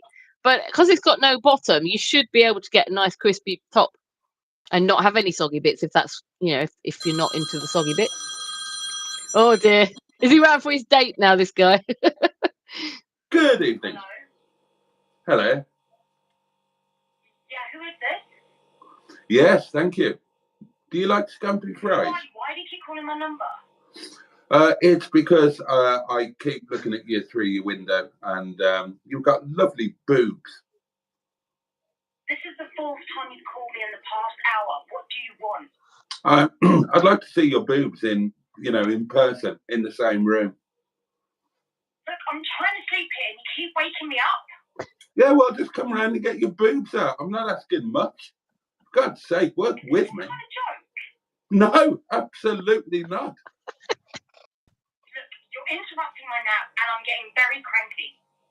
Oh, I'll soon cheer you up. Bring your boobs around here and I'll tickle them for you. Oh, that'll bring a smile to your face, you little temptress, you. If you don't stop calling my phone, there will be trouble. You hear me? Well, difficult not to hear you. Oh, you have no idea who you're messing with, wanker. Well, thanks for tuning in with the theme of the show. Guess I'll just keep calling you, see how you like it. Yeah. Send nudes. Is that the end of that one? What's going on tonight? Like when we do the mad show, we don't get these calls, and now we're not doing the mad show on a Monday. Oh, do you not remember these from like the 1980s? They used to be advertised in the back of magazines. You can organise a prank call for your friends. I've not heard one of those for years and years and years. Oh, I know. I'm just saying, why didn't they do it when we had the mad show on the Monday? I don't know. But there we are. The call is actually still active. I should probably end it because they might be paying by the second. No, maybe she is getting the photos of her boobs for you. You might want to hang on a bit. No, she's fucked up. Oh, dear. Loving it. So far, a guy is turning up in 15 or so minutes to take you out for a drink and potentially ravish you. And also you've got a woman who's preparing photos of her boobs for you. You're having a good evening tonight, Boaty. Yeah, up there with the best days of my life, really. 41 watching. Everyone like, subscribe, please. It really would be amazing. It would be fantastic. Andrew Buttigieg says, I hear you're a vegetarian now, matron. I still call Steve KG. So I keep mixing Steve KG up with Steve Cool. Anyway, he says, I'll get one to review, maybe. Excuse me. Andrew Buttigieg says, push up or minimize a bra for Boaty. Yeah, you might want to consider getting a nice minimizer, actually, Boaty. It would do you the world of good. Do you not know what a minimizer is? No. It's a bra that actually it holds things a lot flatter, so it can reduce your bra size by 1 or 2 sizes. It can make you appear smaller. I have one. Would you like me to go and get mine and show it to you? No. You're just checking what size you might need, are you? Right. Okay. I'm just enjoying myself, to be honest. You enjoy yourself. Don't get your channel banned for like pornographic actions. Simone says Skik has disappeared from my comment section, has he? Oh, he's been really nice. he's been commenting on my videos lately. If I started doing that, you would complain. I wouldn't. You would. You'd be like blindfolding yourself, saying, "Oh my god, I can't cope with this. These knockers are too massive." Nobody else would complain. Yeah, but you would. I don't want you to like ban me from co-hosting with you because I'm, No, they're not. You're about 250 miles away from me. I do not feel intimidated by your boobage. Did you feel intimidated by them when I visited you? Do you want me to be honest or tactful? Oh, to be honest. Yes. Really? Just being in Yes, the same room? In the cable car? in the same car. But they weren't doing anything. They were like neatly tucked away. No, but it's like they follow me around the room. I did notice on some of my footage when I'm walking around, I think on the pier, I didn't realise they dance around so much. Yeah, they kind of have independence of movement, don't they? I need to obviously clearly. I think it might be, to be honest, because I've lost weight. So there's more. They're not being held in place properly anymore, and there's a bit more movement. So I probably need to go and get some new lingerie when I can afford it. So sorry for scaring you, Boaty. I didn't mean to terrify you. No, well, it's intimidating. No, there is nothing wrong with your chestal region. Well, Right? it is too big. I do find it too big. This is a very personal thing, right? I am a poor excuse for a man, and I'm intimidated by the larger boob. I don't feel man enough to deal with being around them, and that's a me thing. That is an interesting thing, though. For you to say you don't feel man enough, as opposed to saying, as opposed to a guy saying, I just don't find them attractive, I prefer a smaller one. You're saying you don't feel man enough. That's an interesting. You better answer the phone. Right, let's see what this one is. Hello? Here we go. This is the person who cut me off in traffic last week, yes? Oh, the same one as the chap. Is it the same script?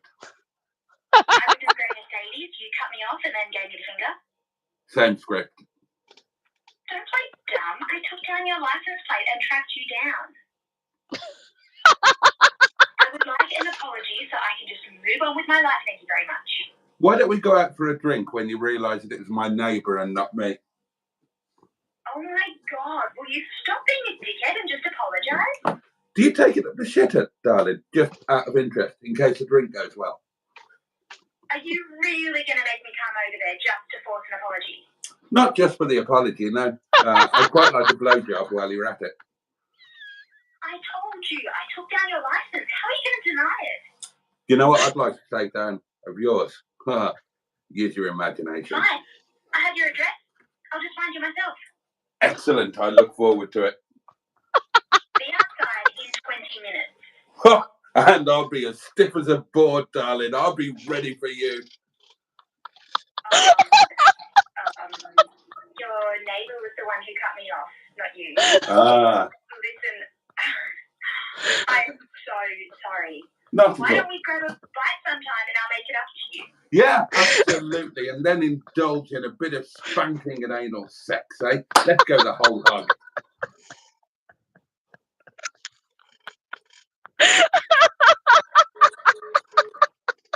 That was the best.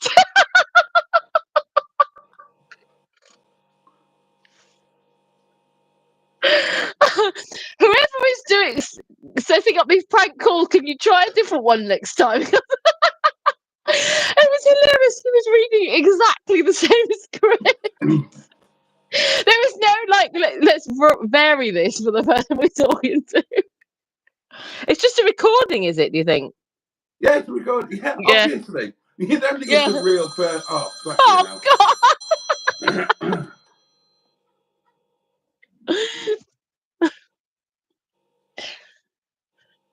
Good evening. Oh, it's Mr. Stephen Parry. Hello. No, it's not, dearest. I'm just phoning to inquire about this spanking and anal sex that we're going on. Oh, fucking hell, it's you. Hello, darling. Oh, this sounds all too good. You sound far too convincing. You've done this before. Is this what you do on your night off? Oh, no, it's not, darling. You don't want to know what I get up to in my nights off. Oh, dear. I've heard about you lot in Douglas. Have you really bought those wheels? Yes, I have. They look awesome on the car. They look really, really good. I know they do. My dad's old 400 had those wheels on. I had to go to my Paul and said, "Did you tell him off Nigel when he got the grid spokes?" Yeah. And we did the deal on as well. Oh, awesome. They really, I didn't know any of this. And I just went and had a bit of a look at old Andy Pandy with those wheels on, and they just look amazing. They so suit it. Yeah, I agree. 90% of the bits have turned up through now. Just got to get the some brake fluid coming in, a few other bits and pieces, but he should be up and operational by the time we get up there. Awesome. And in other news, Mustard has guaranteed that the welding will be done on JJ before next Monday, because I said I will do it next Monday, and he said, no, I'll get it done.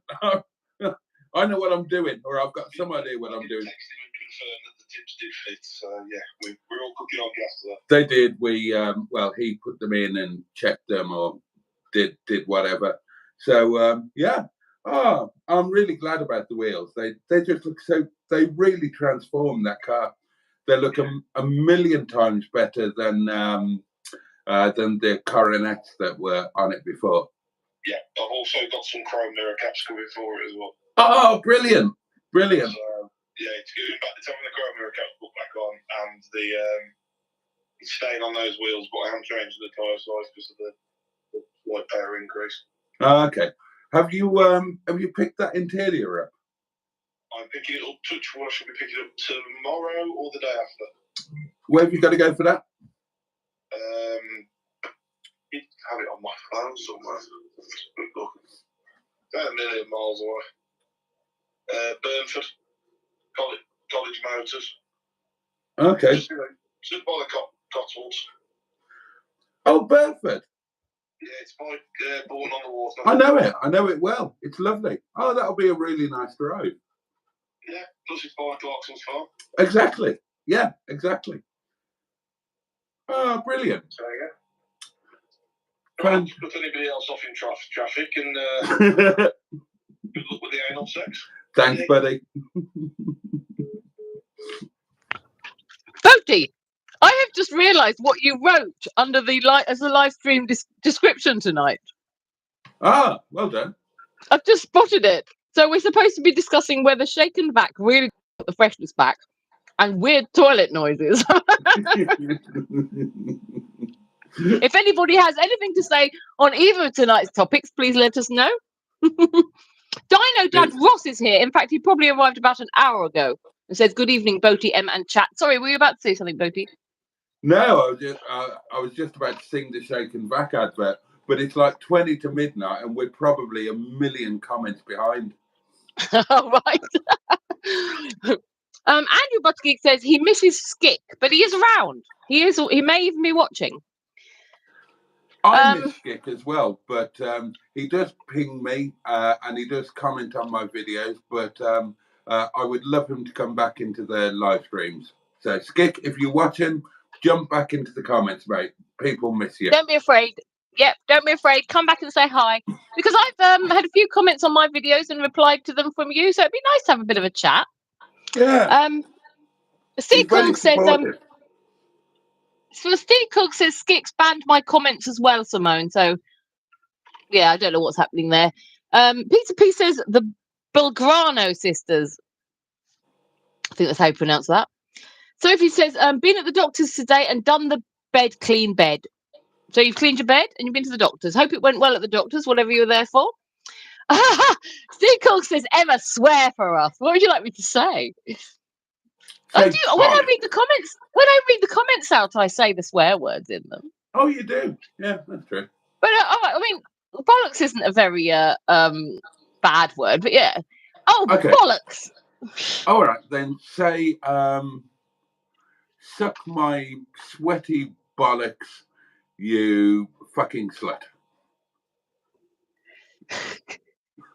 Suck my sweaty bollocks, you fucking slut. I'll be back in a minute.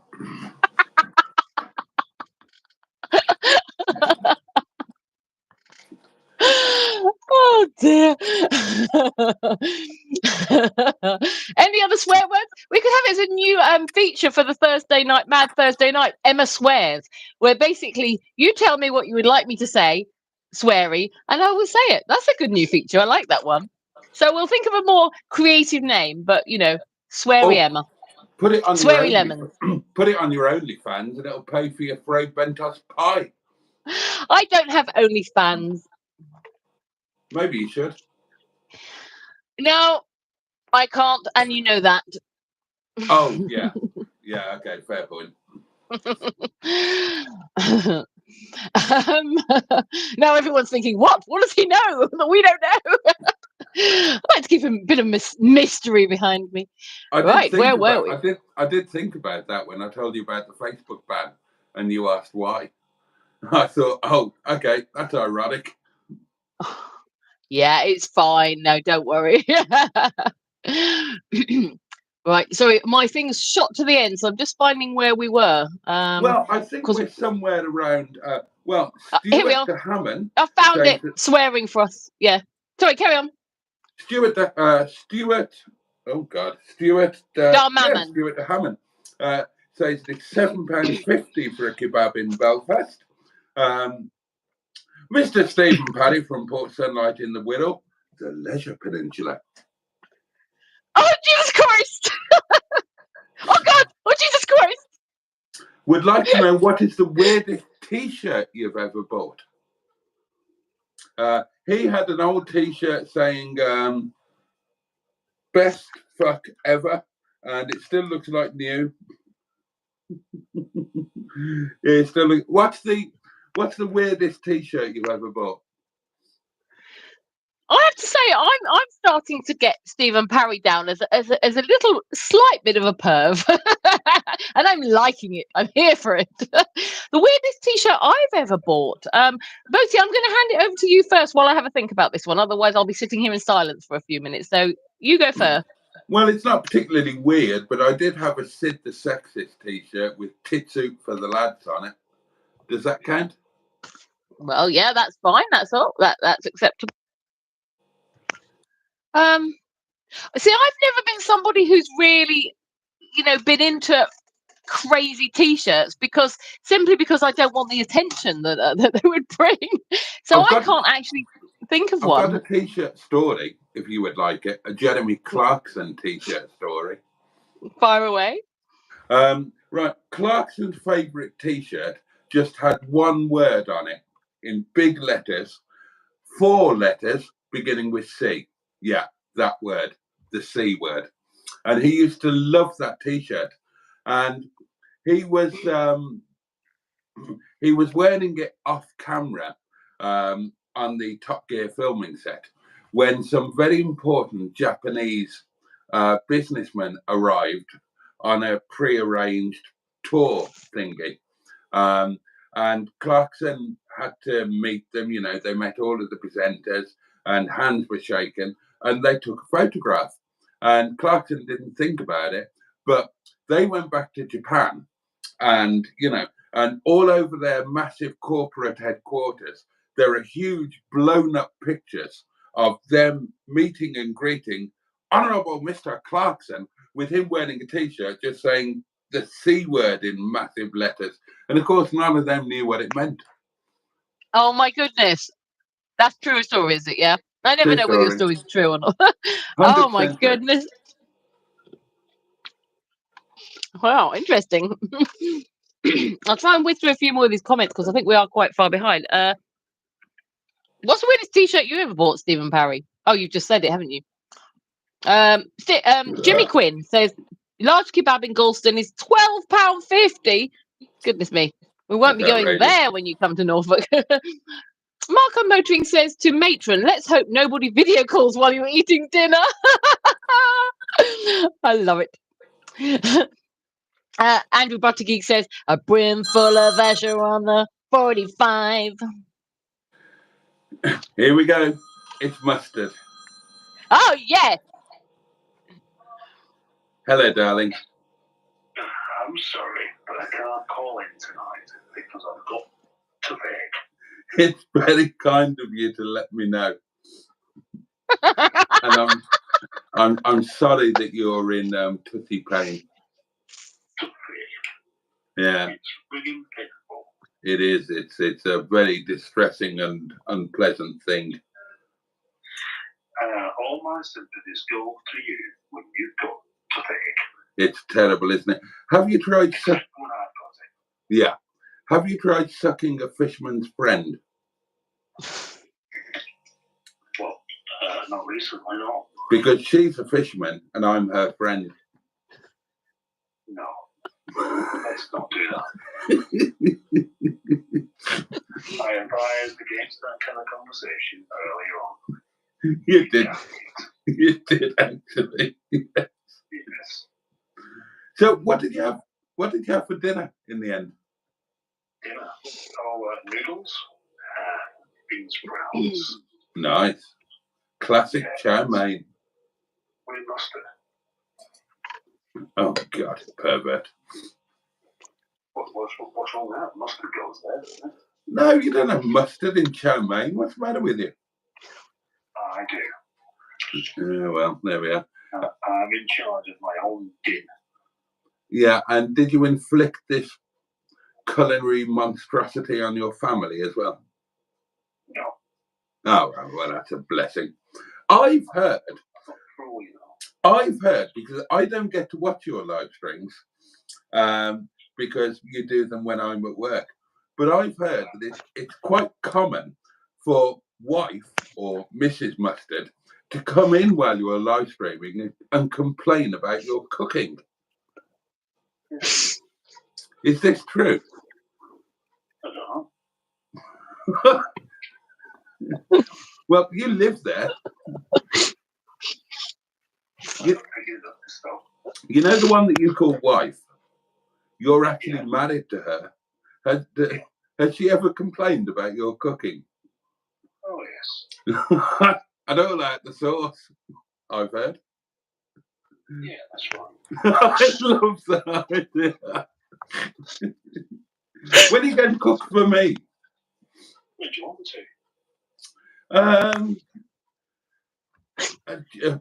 God, never. That's even further away from that. Now, I'm just editing the video that we made today. Oh, which one? Oh, right, yeah, the car video. Right, okay. It's very, very long. But it's actually better than I was expecting. Really? It's funnier than I thought it would be. Good. That's why I phoned up and not even insulted you. Yet. Oh, well, I wouldn't insult you. You're talking about normal stuff, but you're still doing your Lincolnshire pervert voice. That's weird. Yeah, I'm trying to be quiet. Oh, I see. Trying to be quiet. Right. Anyway, I know how much this voice turns you on. Yeah, it does it for me. I'm not going to lie. Emma? Yes. Yeah. Are you moist? Very. Yeah, it's working for Emma too. I like Northern accent. Yeah. She's well lubricated. Yeah.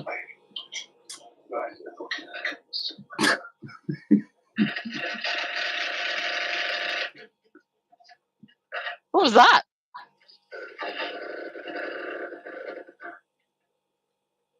That's a bit worrying.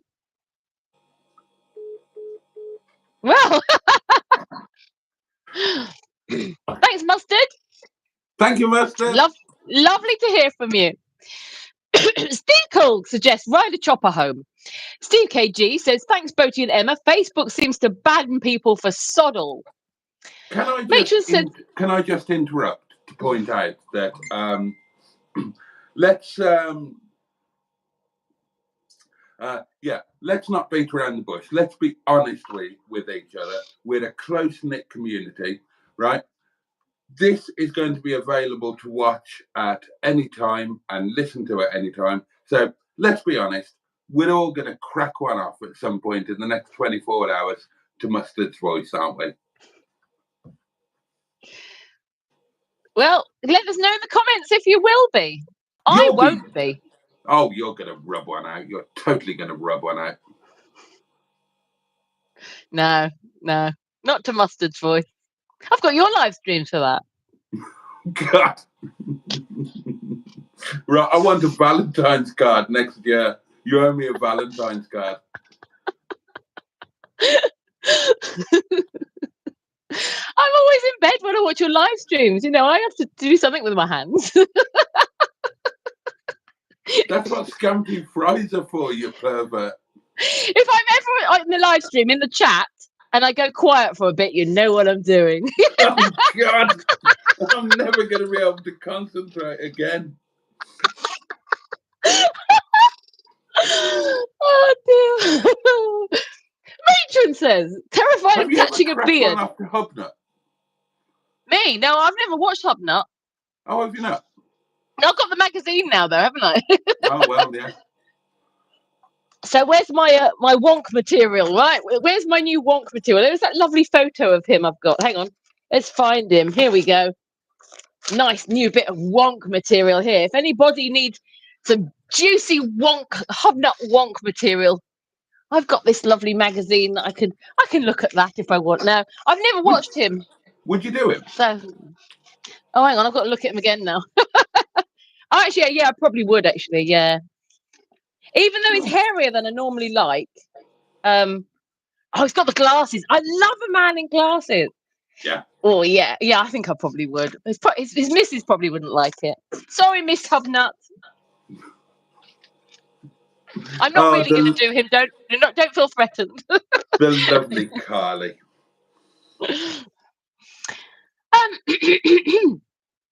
So, yes, Tracy was laughing at you saying you were terrified of catching a beard. Andy Buttergeek said, is that a personal vibration device, Boaty? What was that about? I can't remember what you got out that could be a personal vibration device ages ago. But Steve KG was chuckling at it, whatever it was. I know, it's when you're shaving. Can I just interject again? How far behind are we? Fucking hell. We're really far behind. Matron deleted a comment from Dead Team Jacko, which was directed at me, and the comment was, get your tits out. And unfortunately, you will have gone now, but I would have happily got them out for you. He would have, yep. And anybody else, if you would like me to get my tits out, simply just leave a comment, like, subscribe, send £5 to my PayPal account, and out they'll come. Well, do you know, just you saying that, the views went up. So I think definitely that you're onto something here. You can see Jeffrey and Archer. Didn't we? When I was there, we named the Emma lumps after some of the Spice Girls. I think one was Scary and one was Posh. That was it. Posh and Scary, my Emma lumps are called. That's right. I vaguely remember that. You remember that bit? I don't remember. There's a lot of your time here that I don't remember. I joked to Tracy that what I should have done was got into bed with you, and when you woke up in the morning, you would have been like, "What?"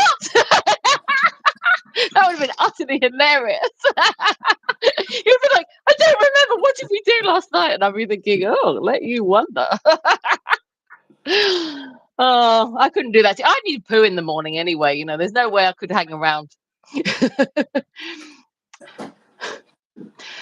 Ross says, what is the opinion on Mustard's ice video style? Anybody got any opinion on that? I didn't like it. You didn't like it, right? Anyone else have an opinion on it? Let us know if you want to. Now, there is a name I'm afraid I can't pronounce because it looks like it's in Arabic or something. Excuse me, I'm not very clued up on these sort of things. But that person says, greetings to you from Egypt. I live in London. So hi, welcome to you. If you want to try and type how we pronounce your name, that would be nice if you want to. Bad Book says, kebab is $7.20 in Sutton Bridge. Peter P says, Emma, didn't you buy a little welding helmet? No, I didn't buy one. My friend pointed out to me that they had welding helmets in the centre aisle of Aldi, but I can't remember if he bought one actually, but I didn't buy one. I don't need welding helmets. They were automatic welding helmets too. Matron says, loved it, Ross. I thought it was interesting, change of style and worked well for him. Is that a fart? Or is there something else going on? Nose blowing? Sorry, no, I'm just blowing my nose. It's very loud. Sorry, I'm trying to do it off camera. Yeah, well, wouldn't want it for every vid, but the subject it was perfect for. Matthew Langley says, penis in bacon is the best. So there we go. We will have to try that. Trace, matron, put that on our list. Penis and bacon. Andrew Buttergeek is saying greetings to the new person who's from Egypt but lives in London. Jimmy Quinn says, I've been banned from Twitch today for telling them to fuck off because I wouldn't tell them if I was a real bloody twat. Okay. Were you really banned from Twitch? And it was nothing to do with Tracy. Wow.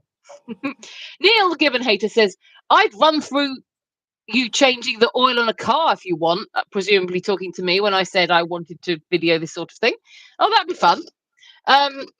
I've done that with Sophie, and she can do quite a lot of bits on cars now. She's quite enthusiastic as well, as long as you let her have a lot of breaks. And Matthew Langley suggests tits in bacon. So he's obviously an experienced man with the bacon, is Mr. Langley. And he says, you love meat. I'm not quite sure which one of us that's directed at, but yeah, I know Boaty loves meat, and I'm partial to a bit of meat too. We disappeared, both of us, for a second then, by the way. Oh, dear. So hopefully it won't happen again. We're a long way behind on the comments. I know. I'll try and whiz through them, or do you want to do it? If you think you could be quicker. Where are we? Matthew Langley saying, love a good piece of meat, she does. And I then do. everybody Love a says, good wait for it. Steve Cog says, Nick Nurse. Sophie says, oh my God, momos. I could eat them every day, all the time, Boaty. I need to order. I'm the same. I would happily eat momo every day. Great joke, says Matthew Langley. Put wood indoors, says Ivor Spotty Butty. I'm from Yorkshire, says Matthew. And I'm sorry, but those accents are horrendous. I'm off for some dinner night, people, says Steve KG. Matron says, me and Emma are half Yorkshire, Matthew Langley. Which part are you from? And good night, Steve KG. I'm a Bradford boy, says Carl. Sheffield, says Matthew Langley, my local city. I can see Sheffield from where I am. Close to my luck, Carl, says Matron. Bradford is like a different world, says Matthew. I agree with that. Sophie says, we dealt with that one on the phone. I love the meat, says Anise Sultana. I now live in Glasgow, Trace, says Carl. Hi, Anise, it is the best. And hello, adds Anise. Hello to you. Thank you for joining us. Do please subscribe to the channel, like the video, and send pictures of your private parts to the M11 there. I am in Saudi, says Anise. Well, that's all right. You've got a digital device, presumably. You might get it chopped off if you do that over there, so maybe not a good idea.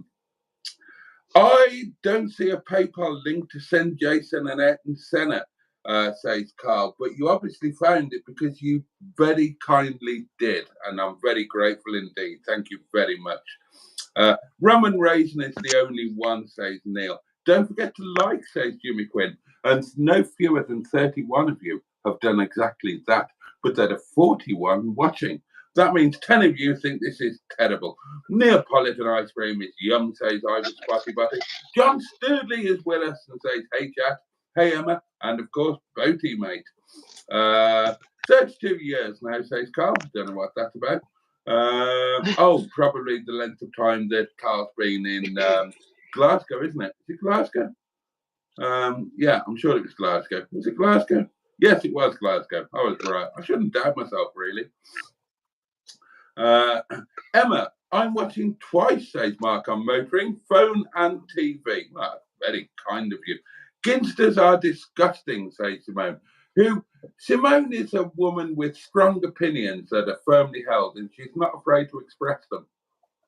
We better make sure if we take her for lunch, we take her somewhere satisfactory. Otherwise, she won't ever forgive us. Yeah, we could be in big trouble there. Breakfast of champions, Addy, says Neil, talking about a Ginster slice for breakfast. Honestly, the things I have for breakfast as a patrol are amazing.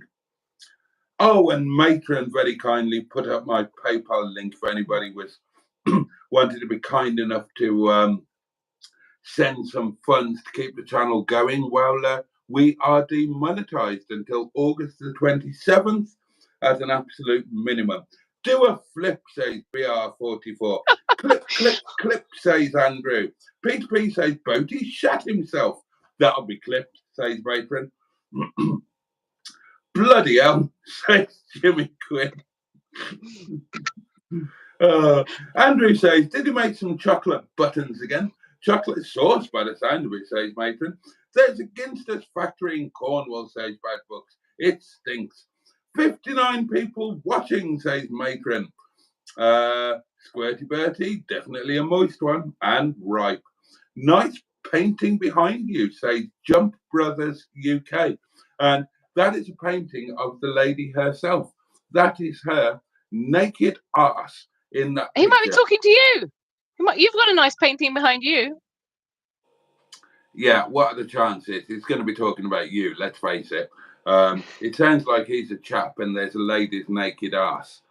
Really? I said to you, didn't I, Boaty? I need to ask the author, the artist, who is my friend, my good friend. I need to ask her if she wants to put them back up for sale, because she drew this of me and she sells the prints online. And so if you would like to own a photograph of my buttocks, I can get them put back on sale and she'll make a fortune out of that. Okay, seriously, or maybe not. Could you do me a big favour? What? When you talk to your friend, the artist, could you ask her to take a print, but just alter it for me, just a one-off, and put a Frey Bentos pie in your buttock cleft, and I'll buy it.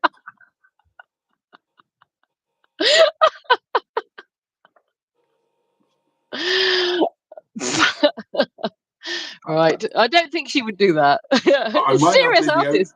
I might not be the only one that would buy it. What? Okay, serious artist. I want a serious artist. Nude you, buttock clenching a Frey Bentos pie. What's wrong with that? Well, surely we could get somebody to Photoshop one in. You don't have to get her to. It would probably. She wouldn't want to use her. She would want paying a lot of money for it. Probably. She's a very famous artist. She's quite well known. YouTuber. Didn't you know who I am? I've got over 12 subscribers. How dare you? Oh, I gained my subscribers back that I lost. I was quite happy about that. Oh, well done. Well done. Right, where was I? Chocolate fondue. Squirty Bertie. Nice painting behind you by Jump Bros UK. Oh, yeah. Jimmy says Tracy could get a dozen pies in her bra. A pie bra, says Andrew. Boaty is so vanilla, says Peter P. Marco Motoring says early night for me. I take it this was some while ago. Another joyful, entertaining live stream. Oh, that's very kind. Oh, yeah. Jimmy is banned from Twitch. Mark says good night to everybody. I miss the old school Galati, says Andrew. I can't read that out. I definitely can't read that out. Corduroy, does it chafe when you wear the hat, Boaty? It does if I wear it this way, but not if I wear it that way. Isn't that quite hot to wear, though, in the sunny weather? If it's got corduroy in it, you must get quite sweaty, especially like a lot of hair as well. It's a winter hat. You don't wear it in summer. Oh, okay. Oh, I thought it was like a fishing hat that you're supposed to wear in the sun when you're fishing. Oh, God, no. What are you thinking of? Go and sit in the corner and have a think about what you've just said. Oh, I'm in trouble. Promise me I'm in a lot of trouble. I have got a summer hat. You got a summer hat? Yeah, I've got a straw hat. So why is the winter hat out at the moment and not the summer one when it's the warm weather at the moment? Well, it just lives over there. That's where it lives. It lives here that you can't see. But no, you have I can't. seen it. I did see it when I was there, yes. I took full note of it. No, excuse me. Anis Sultana says heart and YouTube and some waving hands. Andrew Buttergeek says, I like architecture. Well, Wellesley Whitby says, good night, all have a nice night. Good night, Carl. Neil says, I'd apologise because he owns a Jag. And Bad Book says, Andrew, not for me. What was that in response to? Oh, architecture. High Knee is here. I recognise High Knee from previously. When will the Cleveland streaming begin? Andrew Buttergeek says, Motown, High Knee. Bad Book says if he's in a Jag, the ad blue will run out before he gets to Windy Bottom. Was that the caller? That was the caller, wasn't it? Matron says, for your information, Cleveland streaming, having a one-night stand, then taking a poop on your sleeping partner's chest before leaving. Oh, thanks for that, Chase. Matron just knows it all, doesn't she? But I don't fancy any of that. Wasn't Heine the one who talked about tantric, what's the word? I Tantric knew something. that because it's in the lyrics. Hang on, 3, 2, 1. Oh dear, that's in the lyrics to a what's it song? Who is it? Help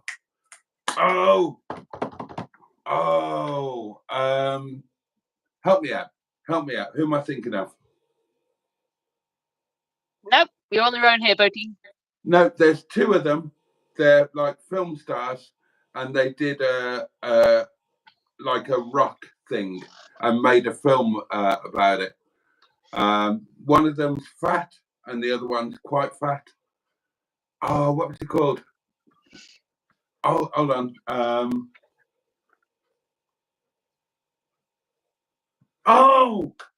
Just talk amongst yourself, children. I've got the album. I love it. Well, do you want me to carry on reading the comments while you go and look? No. Tenacious D. It's in the lyrics to a Tenacious D song. And Tenacious D, by the way, are brilliant. Absolutely brilliant. Like the best thing ever. If you've never heard it, get the original Tenacious D album and you will not regret it. I promise. All right, there's Boaty's music review of the night recommendation. Andrew Buttergeek says, no, Trace, that's too much, even for me. Yeah, but they mention leaving a Cleveland steamer on the chest. Well, there we go. All of their songs are absolutely disgusting, by the way, but funny. Fuck Her Gently is one of my favourites. Right. Pocahontas 100 says, hey guys, brilliant live. And says, hope Andrew's well. Simone says, send her here. I never see any buzzwams. Is this a boaty? This is a boaty. Oh, okay, right. Well, yeah, that was the prank caller. Unfortunately, it was just a prank caller, Simone. So, Peter P says they have independent suspension. Talking about the my swinging lemons. Neil Gibbons says they don't need their hydrogen pumping up. Andrew Buttergeek says I'm just like Professor Simon Peach. I like them big, big, big. I have to say, I don't like having such big knockers. I wish they weren't as big as they are. I'm hoping with weight loss they will shrink down a bit. I absolutely hate it. They're so uncomfortable. Peter P says, so much for a mellow Monday. I did actually think that earlier on, Boaty. You know, we were said it was going to be a nice, relaxing, calm chat, and it went a bit haywire. It actually, in places, has been worse than our usual Monday night. But Andrew Buttergeek was loving the calls. Sophie says she uses Shake and Vac. Matthew Bean says, hello again. The weather is, and we've shot to the end, so give me a second. The weather is bollocks. Andrew Buttergeek says tissues. And can Sophie I says, point out that it's been automatically deleted by YouTube. But after he said the weather is bollocks, Matthew Bean said cunt. And then presumably left. Maybe he was thinking about Jeremy Clarkson's t-shirt. Oh, yeah, that would be it. He might have been. You might have said it had the C word, and he might have wrote it, on the screen. Andrew Buttergeek says tissues. So Andrew Buttergeek has got his tissues out. Sophie uses lemon shake and vac and makes it lovely. And she wants to know what the other question was. Sophie, it was weird toilet noises, if you want to talk about them. Oh, Tracy has helpfully said that anyway. Peter P says, Emma, can you say, what does that say? I don't know how you pronounce that. Per Kelly? Is it a swear word that you want me to say? I don't know how you pronounce it. So sorry. Sophie says, and toilet noises. Or devil. I don't know how to pronounce it though, so it won't be good, will it? I could try. Per Keel? Don't know. Sophie says the toilet noises when water doesn't stop and keeps running. Okay. Julie says I had a Sex Pistol t-shirt to God Save the Queen. Peter P says an essential Finnish curse word. And Tracy says tough ek. Vomit Dog says Scampy stinks. And Andrew Buttergeek says hi to Captain Mustard when he called in. Andrew Buttergeek doesn't like the sauce. Peter P says old steel transit in the cold. Project Nigel says hello turnips, and people are saying hello to Mustard. And Neil says strange how it fell open on that exact page. I hope you didn't see the stains on the page. That would have made it even worse. Someone's been pleasuring themselves to Hubnut. So. Oh, Hubnut. Oh. Oh. I hadn't thought of actually that, but I might have to have a look at that later. Oh, yeah. Watch one of his videos. Knock yourself out.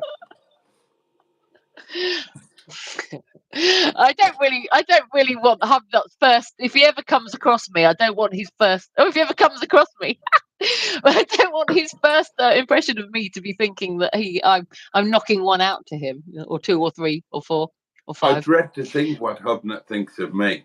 I've never met Ian, to the best of my knowledge, although I think we probably have met because he was a motoring journalist, a very young motoring journalist, when I was at my most famous. And he was in the same area as my showrooms were. So he will definitely have been to my place, and he might well have interviewed me for all I was interviewed so many times that, thousands and thousands. I can't remember any of them. But I've never met him in recent history, but I know that he is aware of me because of things that people have said to him in his live streams, and I dread to think what he thinks of me.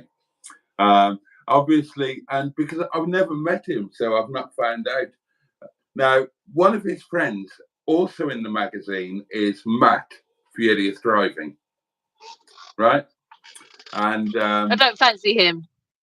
Well, I have met Matt, and I like Matt. I like his videos. I enjoy his channel. Blah blah blah. So when I met him, I said, "Hello, Matt. It's lovely to meet you. I really enjoy your videos. I'm a big fan. You won't know who I am, but..." And he stopped me and he said, "I know exactly who you are." I said, "Do you?" He said, "Yeah, but I didn't think you really existed. I thought you were the figment of somebody's imagination, possibly your own." And I thought, "Yep, that's about right." That's great, though. It's better than just being, "Oh, yeah, you're just another boring old motoring YouTuber." I think that's great if you're standing out amongst everybody. There's a lovely picture in the group of in the Facebook group of a group of us with Matt. It's a really nice picture. He's a nice bloke. He's a lovely bloke. I was also going to say, though, no publicity is bad publicity, or whatever the expression is. So, if anybody is saying anything like that, it drives people to come and have a look. If people say, "Oh my God, there's this guy, he's something a bit different, can't believe he actually exists," people will think, "Oh, we want to go and have a look at that, find out what it's all about." So that's great. Well, Matt is lovely, and Matt is a member of the Boaty's World Facebook group, and Matt was actually my 100th subscriber. Mustard was number 13. Matt was number 100. I was just asking Tracy if his stream is frozen, because it's frozen on my screen. Is it on yours, Boaty? No, that's fine. Right, okay, that's all right then. That's okay. No, that's fine. It's just my screen then. That's all right. Sorry, I didn't hear the last comment you made. What did you say about Matt? I was just saying that he was my subscriber number 100. Oh, right. Mustard was number 13. Matt was number 100. I didn't understand my 100th subscriber said, "Oh, I'm your 100th subscriber," but then he said something like, "Can you give me back my rug?" What did he mean by that? Not a clue. It was on the Slandidno video, I think, or visit to your house. Yeah, I saw it. Didn't get it. Okay, I wondered if anybody knew what he was talking about. Anyway, Matron says, because you said about cracking one out to Mustard's voice, she says, "I can't imagine anyone except the most pervious of pervs can crack one off to Mustard's Alan Bennett Mac Flasher phone-in voice."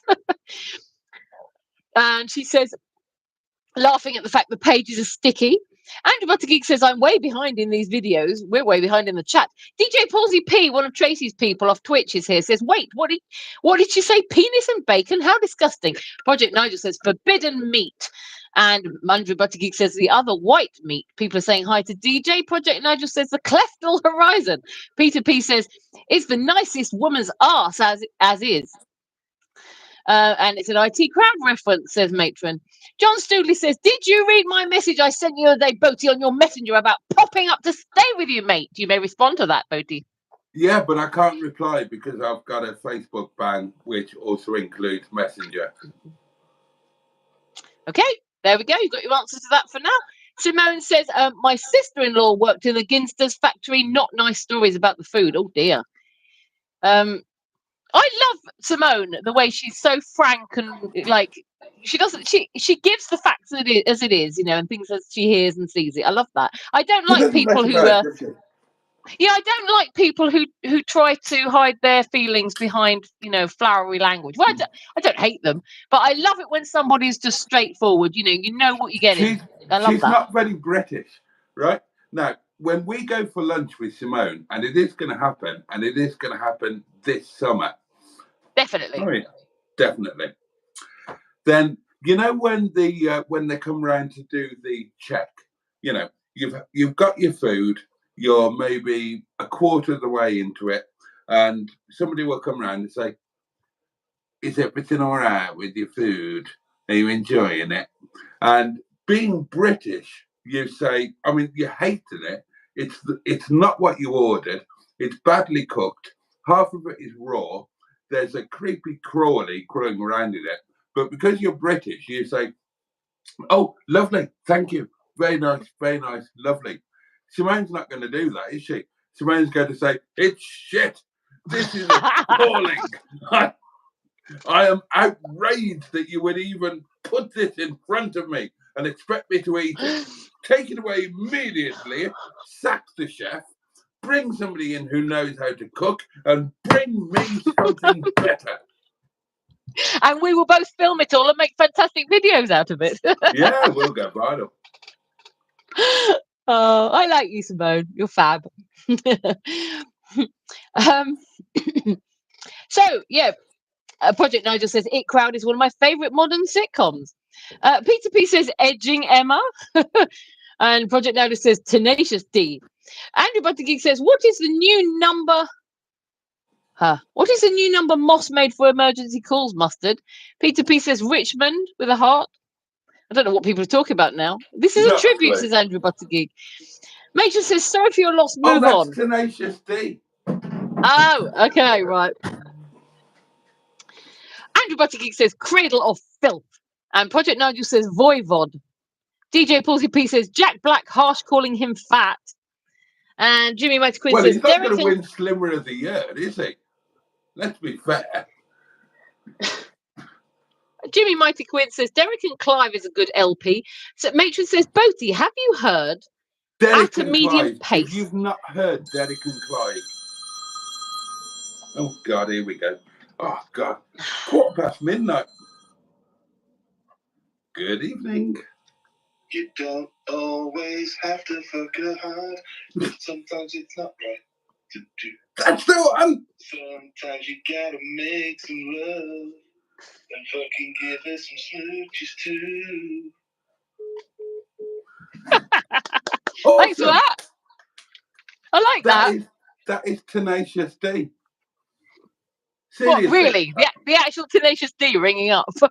No, that wasn't the actual Tenacious D. Watching your live stream. But yeah, seriously, check out Tenacious D, the original album. And as was it Jimmy? Yeah, Derek and Clive. If you've never heard Derek and Clive, do yourself a favour, get on YouTube, buy it, whatever, listen to it. Funniest thing you will ever hear. Derek and Clive.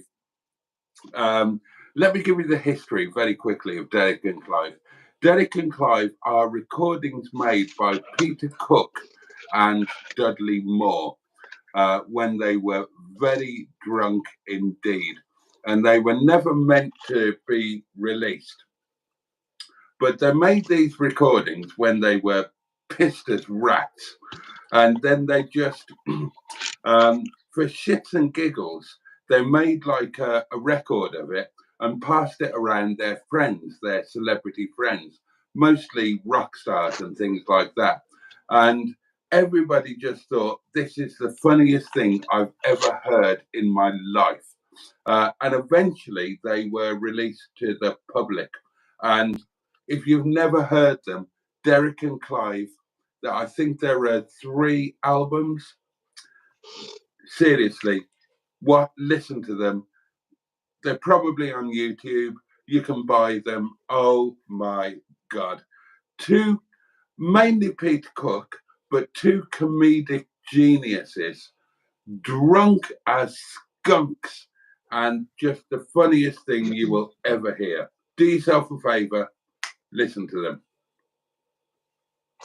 Well, Simone would like to ask you, Boaty, have you heard At a Medium Pace by Adam Sandler? It's disgustingly funny, she said. No, I've never heard that. No idea who Adam Sandler is. Andrew Buttergeek suggests, would hubnuts be rusted on? Peter P says, are you going to Rustival, Boaty? Oh, God, no. And Simone says, would anyone like to hear a joke? Yes, go for it, Simone. Why not? Jimmy Mighty Quinn says, James loves Boaty. And Simone says, okay, I have a wank over... Which James? Which James loves me? Is it... If you mean JM, I'm not Furious sure. Driving. Hey? Was it Furious? Is Furious Driving? Was he James? Or was someone else? That's Matt. Oh. Well, Simone... Sorry, I was going to say, I think he probably means James Martin, JM on cars. Oh, okay. Well, Simone wants us to know she had a wank over her ex last night. It's okay, though. She's a heavy sleeper and I have a spare key.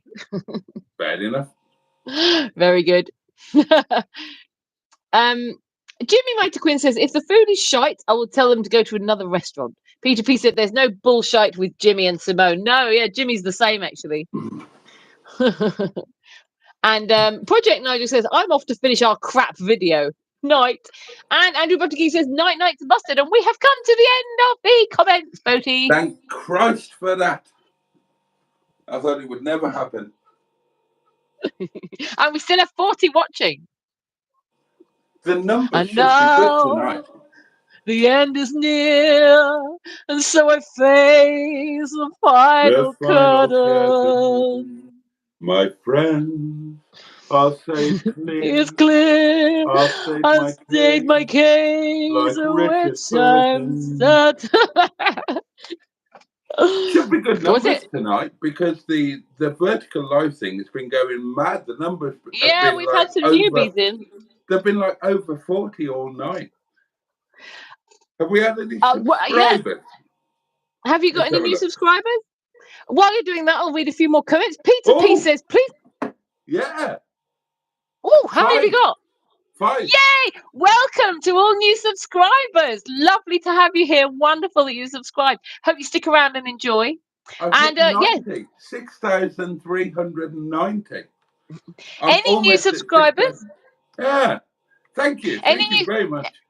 Any new subscribers we should let them know that Boaty does these live streams every night of the week, varying times, so check it out. I'm here on Mondays and Thursdays for my sins, but Boaty does fantastic live streams every night, so do return and then enjoy. Wow, fantastic, lovely. That's very nice.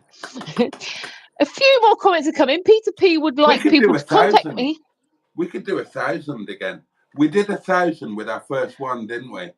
Yeah, but we pushed that all over the place. Do you know what we should do? Maybe when we launch the Thursday Mad one again, maybe we should push that all over the place again. Like, really go for it. Make an effort with it. Like, we got a bit slack in the end, didn't we? Really make an effort with it and promote it all over and see if we can beat 1,000 on Thursday. Last Thursday almost did 1,000. It was only just short. Yeah, we weren't doing anything in particular last Thursday, so No. just think what will happen when we make an effort. And Friday night, my Friday night live, I didn't do one Saturday, did I? I had the night off. No. Friday night live, that did really good numbers too, but not on the night. And it wasn't vertical, it was horizontal. Yeah. But the algorithm picked that up the next day and put it out everywhere. And that got really good numbers the day after. That's fantastic. Oh, you're on the way up. By the time you get monetized again, oh my God, you're going to be a huge success. And Well, I let's think hope so. And you too, of course. Well, hopefully, that'd be nice. I do think that, I know you don't like the vertical live streams, but because we have to do them, it's great because people are finding you. And I think you deserve to be found. I've looked around on YouTube and looked at the live streams, and you're the most unique one I've seen. So, you deserve to be found. I am totally unique, just like everybody else. Yeah, of course, everybody are. But, there's something a bit different about you, Boaty.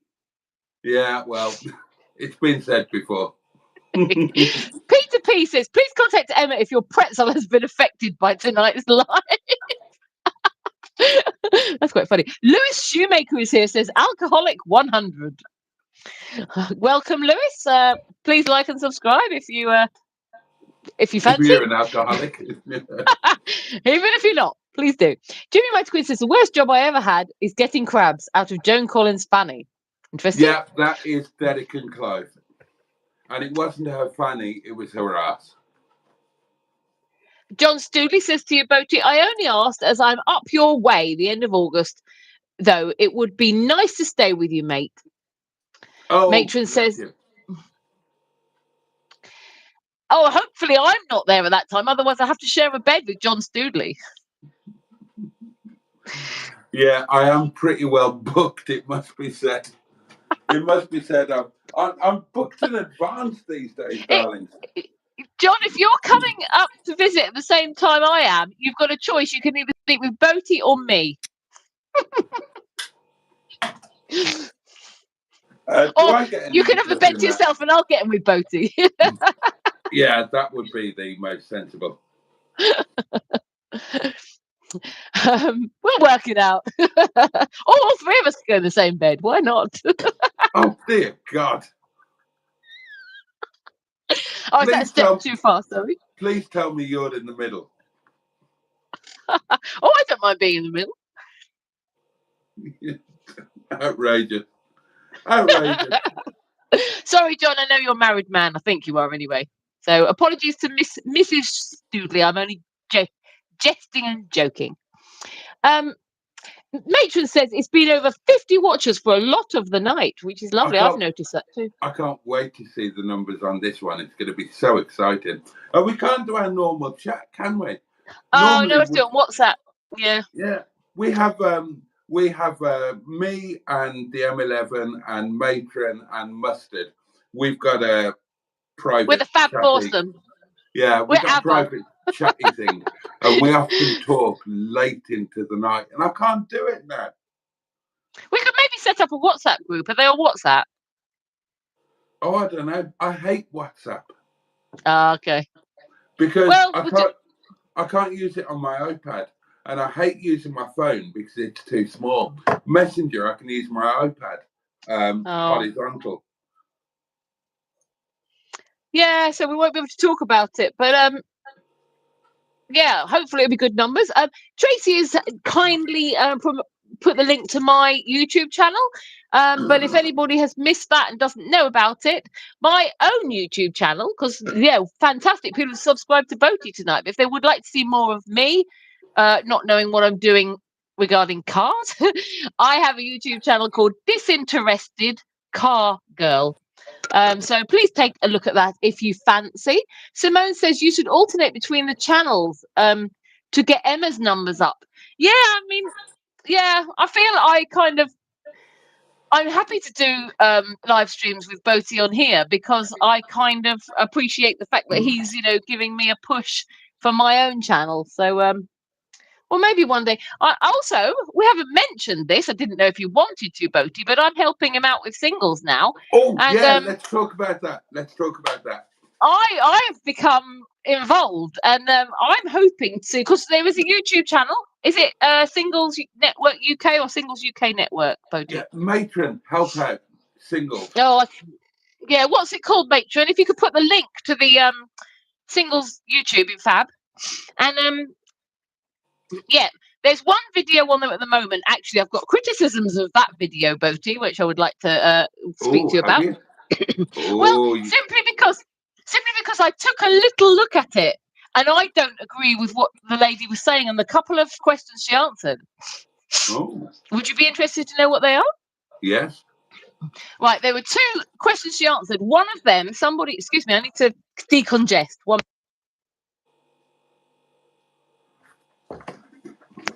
Thank you, that is better. One of the people asked about on dating websites, when you're contacting someone, making the initial contact, what sort of thing they should say. And she was giving the advice that you should give them a compliment. You should tell them, you should say to them, oh, I think you're beautiful. What is it that attracted you to them? If a guy on a dating website contacts me and says, hey, sexy, you're beautiful, I cringe, my pretzel closes up very tightly and I back away. I like the humorous approach. She was giving the advice that people should be kind of really complimentary. I don't like that. The other advice she gave was somebody said, why is it women are attracted to bad boys? And she said, they're not really. Women aren't really attracted to bad boys at all. And I've actually had a conversation with Tracy about this today because I thought, no, I believe women are attracted to bad boys. And she said, yes, this lady obviously doesn't mix in the same circles we do. So I thought it was quite interesting because is she an expert? Is she or something? Is she like is it in her field of work? Yet me as a normal single woman in a middle-aged life was disagreeing with the advice, and I thought that was kind of interesting actually, because what I would like to offer to the singles YouTube is the perspective of a normal person. It's great that there's her advice, but I'd like to be able to offer the perspective of a normal person. What were you going to say? Sorry. I can respond to that. I know Kiki quite well, and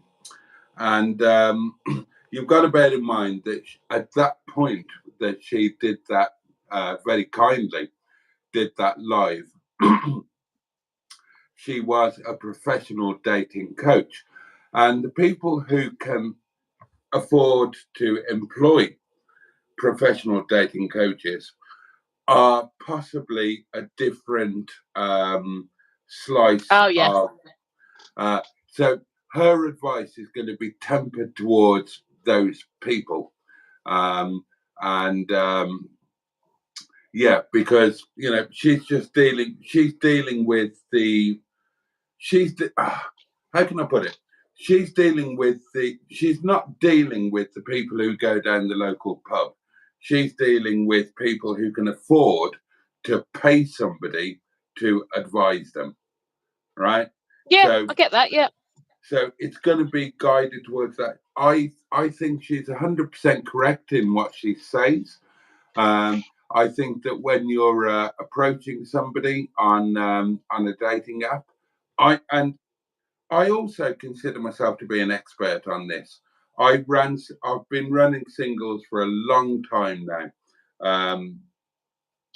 I think I've got a pretty good handle on things, and I've got very strong opinions of my own, so I want to get involved in all of this as well. The complimentary thing, yeah, I think that is an excellent starting point. Now, and that was my thing, right? You said, in your mind, the people who approach you, or hi, sexy, I love you, blah blah blah. right? That's not the way that's not what she's talking about. She's talking about professional people saying, I was attracted to your profile, or I wanted to contact you, or I wanted to respond to your profile because I find your humor really engaging, and stuff like that. So we're not talking about Yeah, base these are people who level string a stuff. sentence together. Yeah. Yeah, basically. I And was what just was the thinking, in other thing my you own said? experience, it can be quite uncomfortable and cringy if they come Oh, the across with the bad boys compliment. thing you said. The bad boys Yeah. thing. Yeah. Somebody's asked that on singles as well. I've asked a question on singles because I went a bit crazy asking questions, and somebody's asked there about why are women attracted to bad boys. Yeah, because they're sluts, because they're, working class But that's scum. not her answer. Her answer is they're not. They're not. No. Decent women I think aren't. a lot of women are. No, but it Yeah, didn't but they're say not. decent They're women. not women. They're not women worth having. So, well, I just think it could be interesting to give us perspective as a normal person who isn't an I expert. totally agree, and I can't wait to record some of it with you.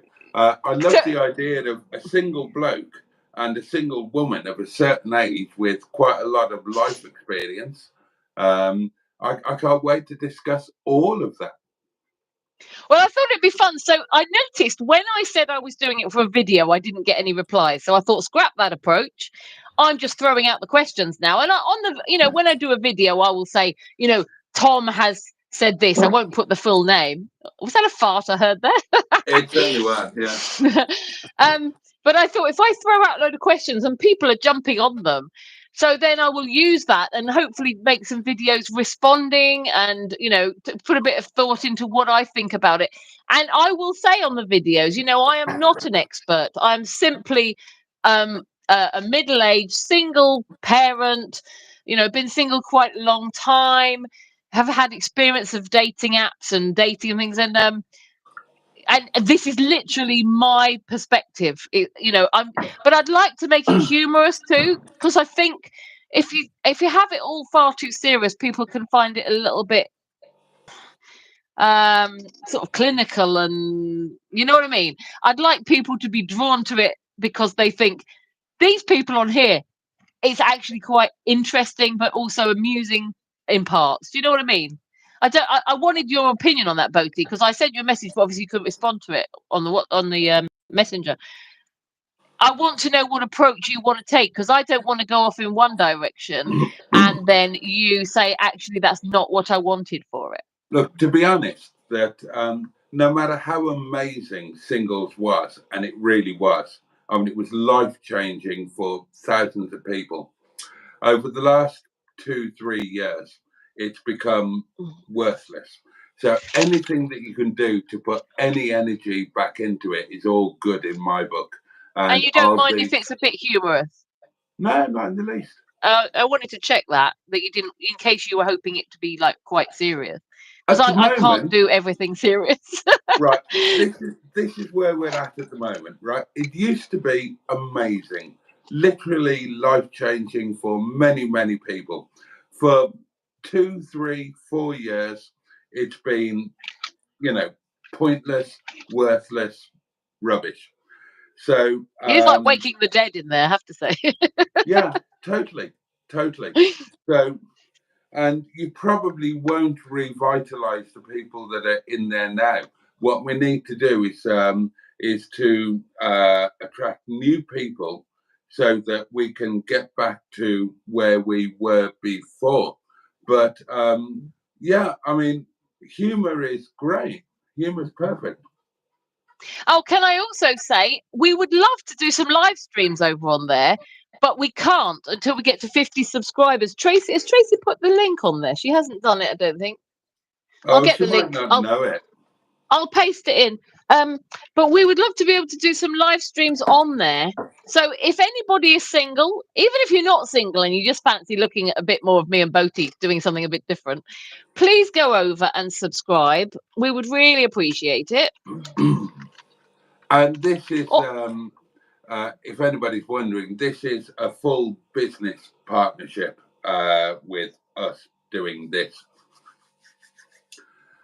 Singles is Oh, Tracy's put it on now. Tracy's done it. Thanks, oh, Tracy. bless her. Sorry, what were you saying? Singles is what? Singles is well, it's kind of a thing. It's officially it's a charity, but it is an official thing. There's a website. It's you know, it is a proper thing. And the YouTube channel, which is new, that's going to be an add-on to it. And yeah, I'm quite excited about trying to make. Singles was amazing. It made a difference to me. It made a difference to a lot of people. Thousands of people found happiness and comfort and safety because of it. And for 3 or 4 years, 2, 3, 4 years, it's been nothing. And I would just love to get it back to being something again. There's a lot of my life in there, a lot of my life in there. And it does hurt that it's not what it was. And a lot of that is my fault because I kind of ignored it after I found YouTube. But there are other things that Emma knows all about that led to it. Well, I'm looking forward to the challenge of trying to help you build it back up, Boaty. So I'm happy to be in on this project with you, and we'll see what we can make of it. But I just wanted to make sure that it was going in the direction that you would like it to, or you know, if it's already been. Any direction is good. Any direction is good. I mean, you know, you've seen what the group is like at the moment. It's terrifyingly awful. There's a couple of regular chatters in there. I believe that they come in here, like Tracy Patterson, is it? And Denise Tracy's something. Amazing. Big shout out to Tracy. Yeah, she's not in here tonight, but yeah, if you watch this, Tracy, hi, because I was chatting away in there today. I put some questions in. People were answering. I think it was a guy called Simon who seemed quite interesting. Yeah, Simon's a good chap. Yeah. I like the fact I'd asked the question about, like, I can't remember what the question was, but he was saying, why is it that guys seem to think that, you know, what is it that they seem to feel like they have to hold a fish on their dating profile photos? And it's absolutely true. I have to say, I haven't used dating website for years, but I do remember that when I was on a dating website, guys would always have photos of them holding up a fish. What's that all about? Is it just to show that they enjoy fishing? But you know, hi, I'm a good catch. I'm holding a fish. But yeah, I was quite enjoying today having a little play with them on there, and I'm looking forward to the challenge of seeing if I can revive it for you and seeing what videos we can make and things like that. So yeah, anybody single, even if you're not single, you know, I'm sure that you can explain to your partners, look, I've subscribed to this because some friends of mine are or some community members are doing it. Please come over and subscribe so we can get to, so both can get to bed. So yeah, I've had it. I'm officially. We will go in a minute. Yeah, so that we can, you know, think about doing live streams over on there. It would be really nice. I'd like to see what we can do with it. I'll read through some of these comments then so we can go to bed in a minute. Yes.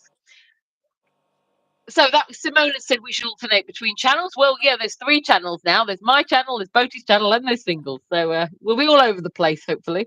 if you want more of us, you're getting more of us. And Jimmy Mighty Quinn says top and tail. Peter P says, yeah, Boaty would soon be on the floor anyway. You're never going to live that down, Boaty. Matron says we are ABBA, referring to our moderation, our private thread that we chat on, which is kind of amusing. Who would I be if we were in ABBA? I want to be the blonde one. Tracy, you could be the dark-haired one. And I don't mean the one with the moustache. Andrew Buttergeek says, knowing me, knowing you. And Tracy says, uh-huh. And Peter P says that as well. And Tracy says, if you change your mind on the first in line, honey, I'm still free. Take a chance on me. If you need me, let me know. I'll be around. If you got no place to go and you're feeling down. If you're all alone and the pretty birds have flown, honey, I'm still. You're supposed to be doing that. Ticka-tan, ticka-tan, ticka-tan, ticka-tan, ticka-tan, ticka-tan. Sorry, it's Anyway. really late. I'm struggling It to stay is. awake. John Stoodley says, I may end up staying at the Premier Inn down the road from you, Boaty. I'm not sure yet, Emma. And I'm sure the Premier Inn would make you very welcome if that was the choice you made. Tracy likes the Premier Inn. Tracy's insisting when we come up there, she's going in the Premier Inn, whether she gets invited to stay anywhere else or not. Peter P says, gimme a pie after midnight. Yes. And Peter P says, hi, cum bucket. I'm not sure who he's saying to that to. That'll be you. Chaos for You 728 said you should never take advice from a feminist. I am a feminist. Unashamed. And Matron says, what advice would you give? Chaos for You 728, asking what their advice would be. Generator Queen says, when I was a lot younger, I was a bit of a bad boy, and now I'm an old boy. I knew Jemmy would be a bad boy. You could tell from his voice. Hello, I'm a bad boy. DJ Paulsy P says, my advice is I love become Jimmy a monk. to bits. Thank you, Jimmy. We all love Thank Jimmy. you for being part of my life. I love you to bits. I think Jimmy is fab for just being everywhere and all supportive all over the place. Yeah. Everywhere I look. I mean, I even had a look, John Stoodley. I was having a look at your YouTube channel and I have subscribed to it. And I had a look at some of your past live streams and Jimmy Quinn was even there, you know, being so lovely and supportive. So, Jimmy, we love you. The Jimmy Quinn legend. Appreciation Society. Total legend. And he's always on Tracy's Twitch. He's always ringing her up when she's naked. You know, it's like he's such a fab member of the community. We love you, Jimmy. And yeah, Tracy helpfully puts the singles link there. And Matron says, oh my God, Lola holding the fish. Or they're holding a can of beer. Yeah, a can of beer. You can understand, you know, they're out for a night out. But so many of them, they're holding a big fish with a big grin on their face. Which happened on the young ones, I think. I seem to remember Mike running in on sick, I think. He keeps running in going, what's this? And they're like, it's a fish. That just reminded me of that. Bad boy Jimmy, delete this. Simone says, Jimmy is a star. Pocahontas would like to know if Tracy is on YouTube. Yes, she is. Her channel is, and she may want to post it in quickly, but I'll tell you what it is. This _is_ and then the Greenwood is all one word. It's a really tricky and annoying name. So Tracy might have to post a link in quickly before we go. Annoying. And she's just uploaded actually another Cornwall video, viewed to somewhere. And it's actually quite nice views. It's not a very long video, but it's just as the sun, you know, the way the position the sun was, Boaty, as we were leaving Llandudno. Just that sort of position in the sky where it makes everything very silver and lovely. So it is a nice video. Go and check it out. Boaty's ready for bed. And nice.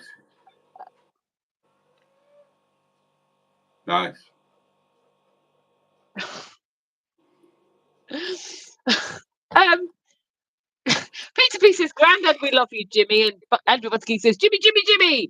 And Pocahontas 100 clarifies she would like Matron's YouTube channel, and she has posted that in. And Simone says, Boaty, she is in bed now. Nice. Boaty, it's bedtime, darling. Come on, up you get. Bedtime. Can I go to bed, please? You can now. Come on, pop your gym jams on. Go in the kitchen and get the moves out. I can't believe I did that. You did. You seriously did. Yeah. It's so funny on the live stream because I watched it back to have a look and I'm like, oh, focus, Emma, focus. I just move swinging around the kitchen. When Emma was here live streaming in real life with me and we went on a bit too long, I did think, well, fuck this, and just got undressed just there and just kind of, stripped off, put my pajamas on. And it's on the live stream. I can't remember if it's the Sunday or I think it was the Monday night live stream. Yeah, I think it was. And that was interesting. There's a whole experience coming to visit you, Boaty. Yeah, well, next time will be even better. Oh, you promise? Oh, God, yeah. Oh, God, yeah. Oh, but Jesus. Oh, God. Jesus Christ, yes. Oh, God, Jesus Christ! Would you care for a cup of tea, Father? Oh, that's good. That's as good as your little petty. Can we go now? I need to eat and sleep and You stuff. can We've go. been doing. It's like Do you nearly want to get to bed 3 now, hours. Jason? Do you want to get to bed now, Jason? Don't. As long as you don't end up on the floor again. I couldn't cope with that. It was bad enough the first time. And give me back my tracksuit bottoms. You still got them, I know you have. You've been sniffing them every night since you got them. Was that fucking you in that hotel? That is too authentic. Was it you? Wouldn't you like to know? Don't you think it's funny, Boaty, how I appeared not long after that happened? Yeah. Jesus.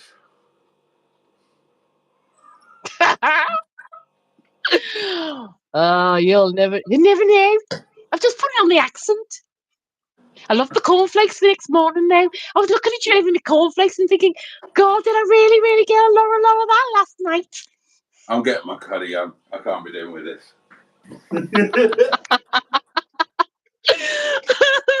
Where's my curry pan?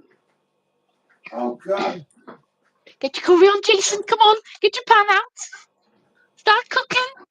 It's about time Oh, you eat your fucking. supper, isn't I'm going to have to it? wash it up. Matron says, obviously you felt felt totally relaxed around Emma Boaty when you took all your clothes off. I did. That was the best time.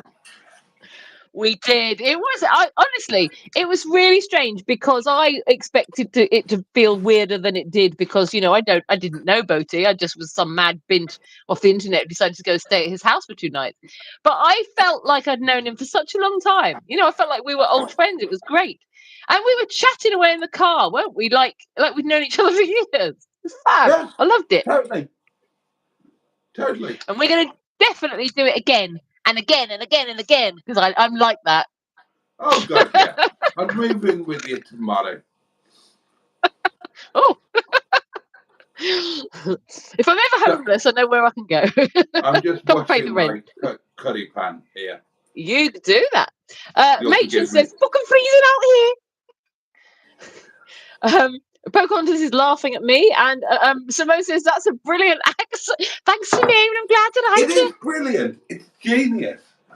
It's one of the only accents I can do, and it's really lucky because it was Liverpudlian that he fell off onto the floor, so I can do it. It's fab. Were you watching, Simone, the first time I ever did the phone in? Were you watching that night? I can't remember. That was Oh, terrifying.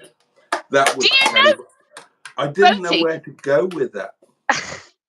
It was exactly 2 months between me doing that prank call and coming to visit you. Bloody hell, was it? Yeah, I came to visit you on the 23rd of June, and it was the 23rd of April I did that prank call. Doesn't time fly? Wow, that looks nice. But I actually think that's a bit weird because, I made a prank call and 2 months later I was staying at your house. I think there's something wrong with me because that's a bit, dodgy. Well, there might be something wrong with me as well, but didn't it work out, though? Didn't we have the best time? We absolutely did. I loved it. I loved all of it. We're going to do amazing things together. We're going to become rich, successful, icons. It's going to be... It is really good, and we're both really excited about it. Totally. I didn't realise 2 months, 2 months ago when I was making a prank call to some weird guy that my sister had insisted I watch on YouTube, that 2 months later I'd be going up to visit and making all these exciting plans. And it's not just exciting plans for us, it is exciting plans for all you guys too, because we want to include you all in everything, well, as much as possible. That is the point. That is the point. What we're doing here is we are community building and also defrosting chicken. We're multitasking, defrosting chicken at the same time as community building. It's fun. I was supposed to do this earlier and I kind of didn't. So that was a bit silly. Should have taken it out at the same time as your wine. Tracy, next time, tell him to take his chicken out at the same time. Right, I'm going to have to nuke it in the microwave to just... Tracy says, Laura, that, crying. Pocahontas has gone to bed and said good night, all sweet dreams, and everyone said good night to her. And Matron says, do your Wolverhampton accent. Is that like that one? Is it that one? Wolverhampton, is it the is that kind of Liverpudlian? Is it? What? Tracy, answer me. Is it? Is it the hello? I hope you're gonna come and subscribe to my YouTube channel. That one? I'm not sure. John Studley. Hello. Boaty mate, I said, all right, if I come and stay with you, Boaty mate. Can I come and stay with you? I can come and stay in this Premier Inn down the road if you want. I don't mind. You know, like I thought we might go and stay at the Caravan of Dreams. I don't mind sleeping at the Caravan of Dreams, actually, if Captain Mustard is up for it. Mustard, what do you reckon? Do you think you might be up for staying at the Caravan of Dreams with us? I don't know if that worked. Jimmy Quinn I had saying, to zone out of that because it was going to give me nightmares. Just oh, being you honest. prefer the Liverpudlian? Do you mean the lady falling off you doesn't give you nightmares? That's all right, then we'll stick with that one. It was a Laura lass, couldn't help it. Matron says we all have to thank... That is not the proudest night of my life. I've got to be honest. Yes, but it's the proudest night of my life. The most talked about one, Boaty. Yeah. They're loving it. They all like... What's Matron saying? Hang on. Oh, right. Yeah. Thanks, Trace. Yeah. It's the most talked about night, so it was well worth it. Boaty, you made sacrifices that night for the sake of the community because they've loved it ever since. The poor woman. She might have children, for all I know. Oh, you should have told her about your YouTube channel. She could have come and watched. Thank fuck she didn't know about it. Or maybe she did, because maybe it was me.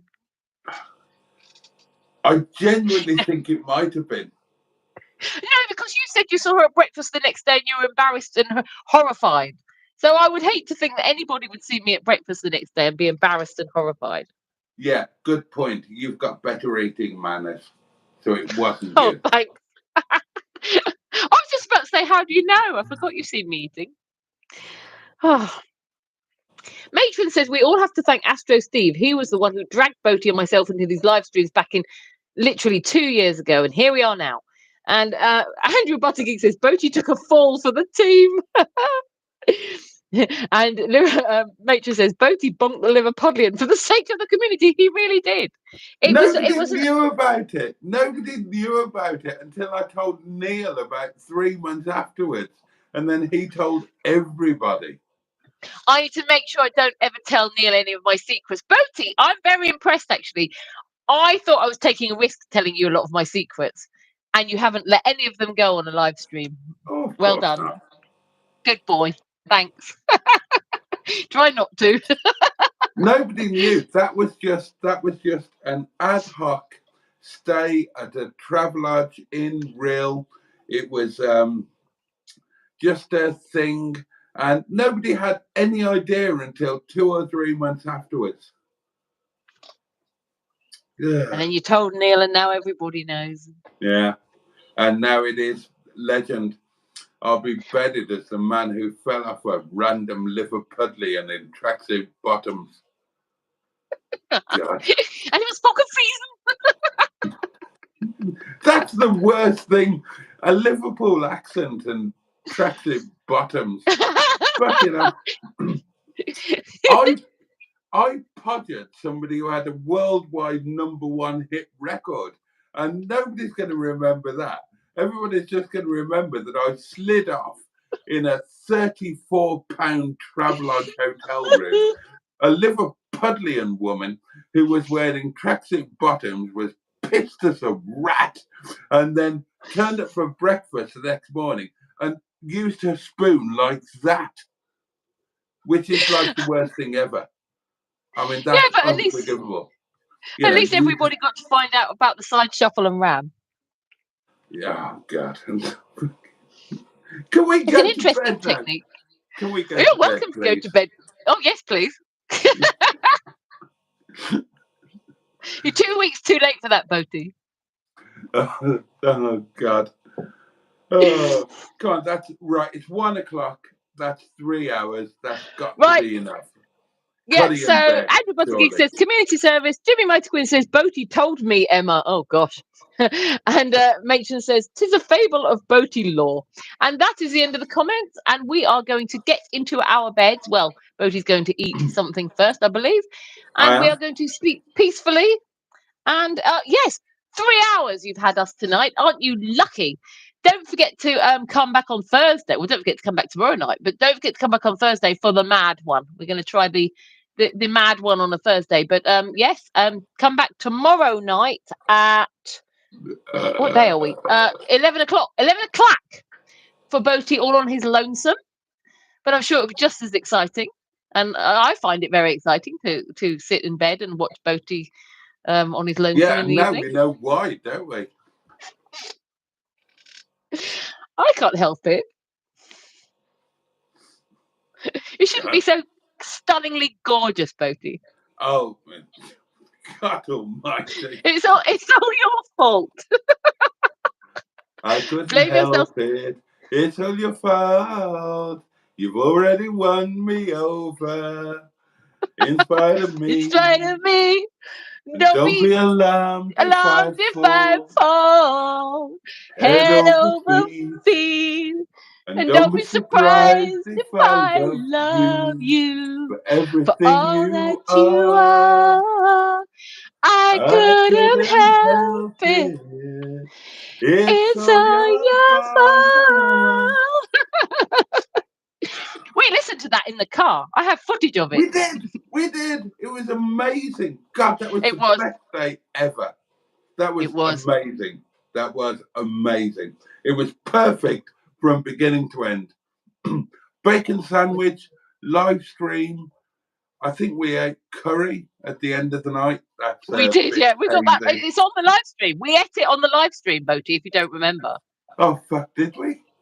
Yep. We literally sat and ate curry, and at least 14 people watched us while we just sat there. We were watching. That's why your live stream was. It said you can't monetize it because it's got YouTube songs on it. We just sat and watched YouTube, and people watched us. And we literally sat there for hours. And you were so drunk at the end that you were proposing to Jimmy Quinn and saying you want another go on his tits. Knockers. You need to watch the end of that live stream. It's hilarious. It's very funny. Oh, dear. Right. And on that Anyway. note, darlings. It's been a fun one tonight. I've enjoyed it. Oh, what's that? Oh, it's Mustard. It's Mustard asking what on earth is going on. We're just off to bed, Captain Mustard. Oh, they're having a conversation. Matron and Mustard are having a conversation behind the scenes. Oh, we're ending, she says. We are. Darlings, how many? It's been a fun one. I've loved tonight. 20 people are still watching this. It's been amazing. I can't wait to see the numbers on this video. I think this one's going to do possibly quite well. But a massive thank you to Emma, the M11, Disinterested Car Girl, M11X. Search her on YouTube and stuff. The videos are great. And thank you. Well, they are. They're really good. Well, thank you. I don't think they're amazing, but I appreciate the compliment. Thank you. The content is really good. Honestly, the last video editing needs a little bit of attention. Oh no, that's a lot of people do that where they're just cutting bits out. They do that. I've noticed that, and that's okay. If you're changing to a different scene, it's different. Oh, okay. What? I stand corrected. Yeah, I did. It was on purpose. It's if there's no passage of time and you're literally cutting out bits, it's okay to be jumping. I don't know. I've just seen people do it. And I think it's okay. But if it's transitioning to like a different scene or passage of time, then I will put a smooth thing in. But I was literally cutting out things like where I burped and said and had a long pause. And I think it's okay the way I did it. Maybe not. I don't know. But To be honest, I was happy. I watched Matt Furious driving this video earlier tonight, and he did exactly the same. And I thought, well, that's not great, but there you go. Apparently, it's a thing, and it's okay. If So, you're just there we go. cutting out a burp or a pause or an or if you stumbled over your word and then you start saying it again, it's just what people do, and I just thought I'd do it on that one.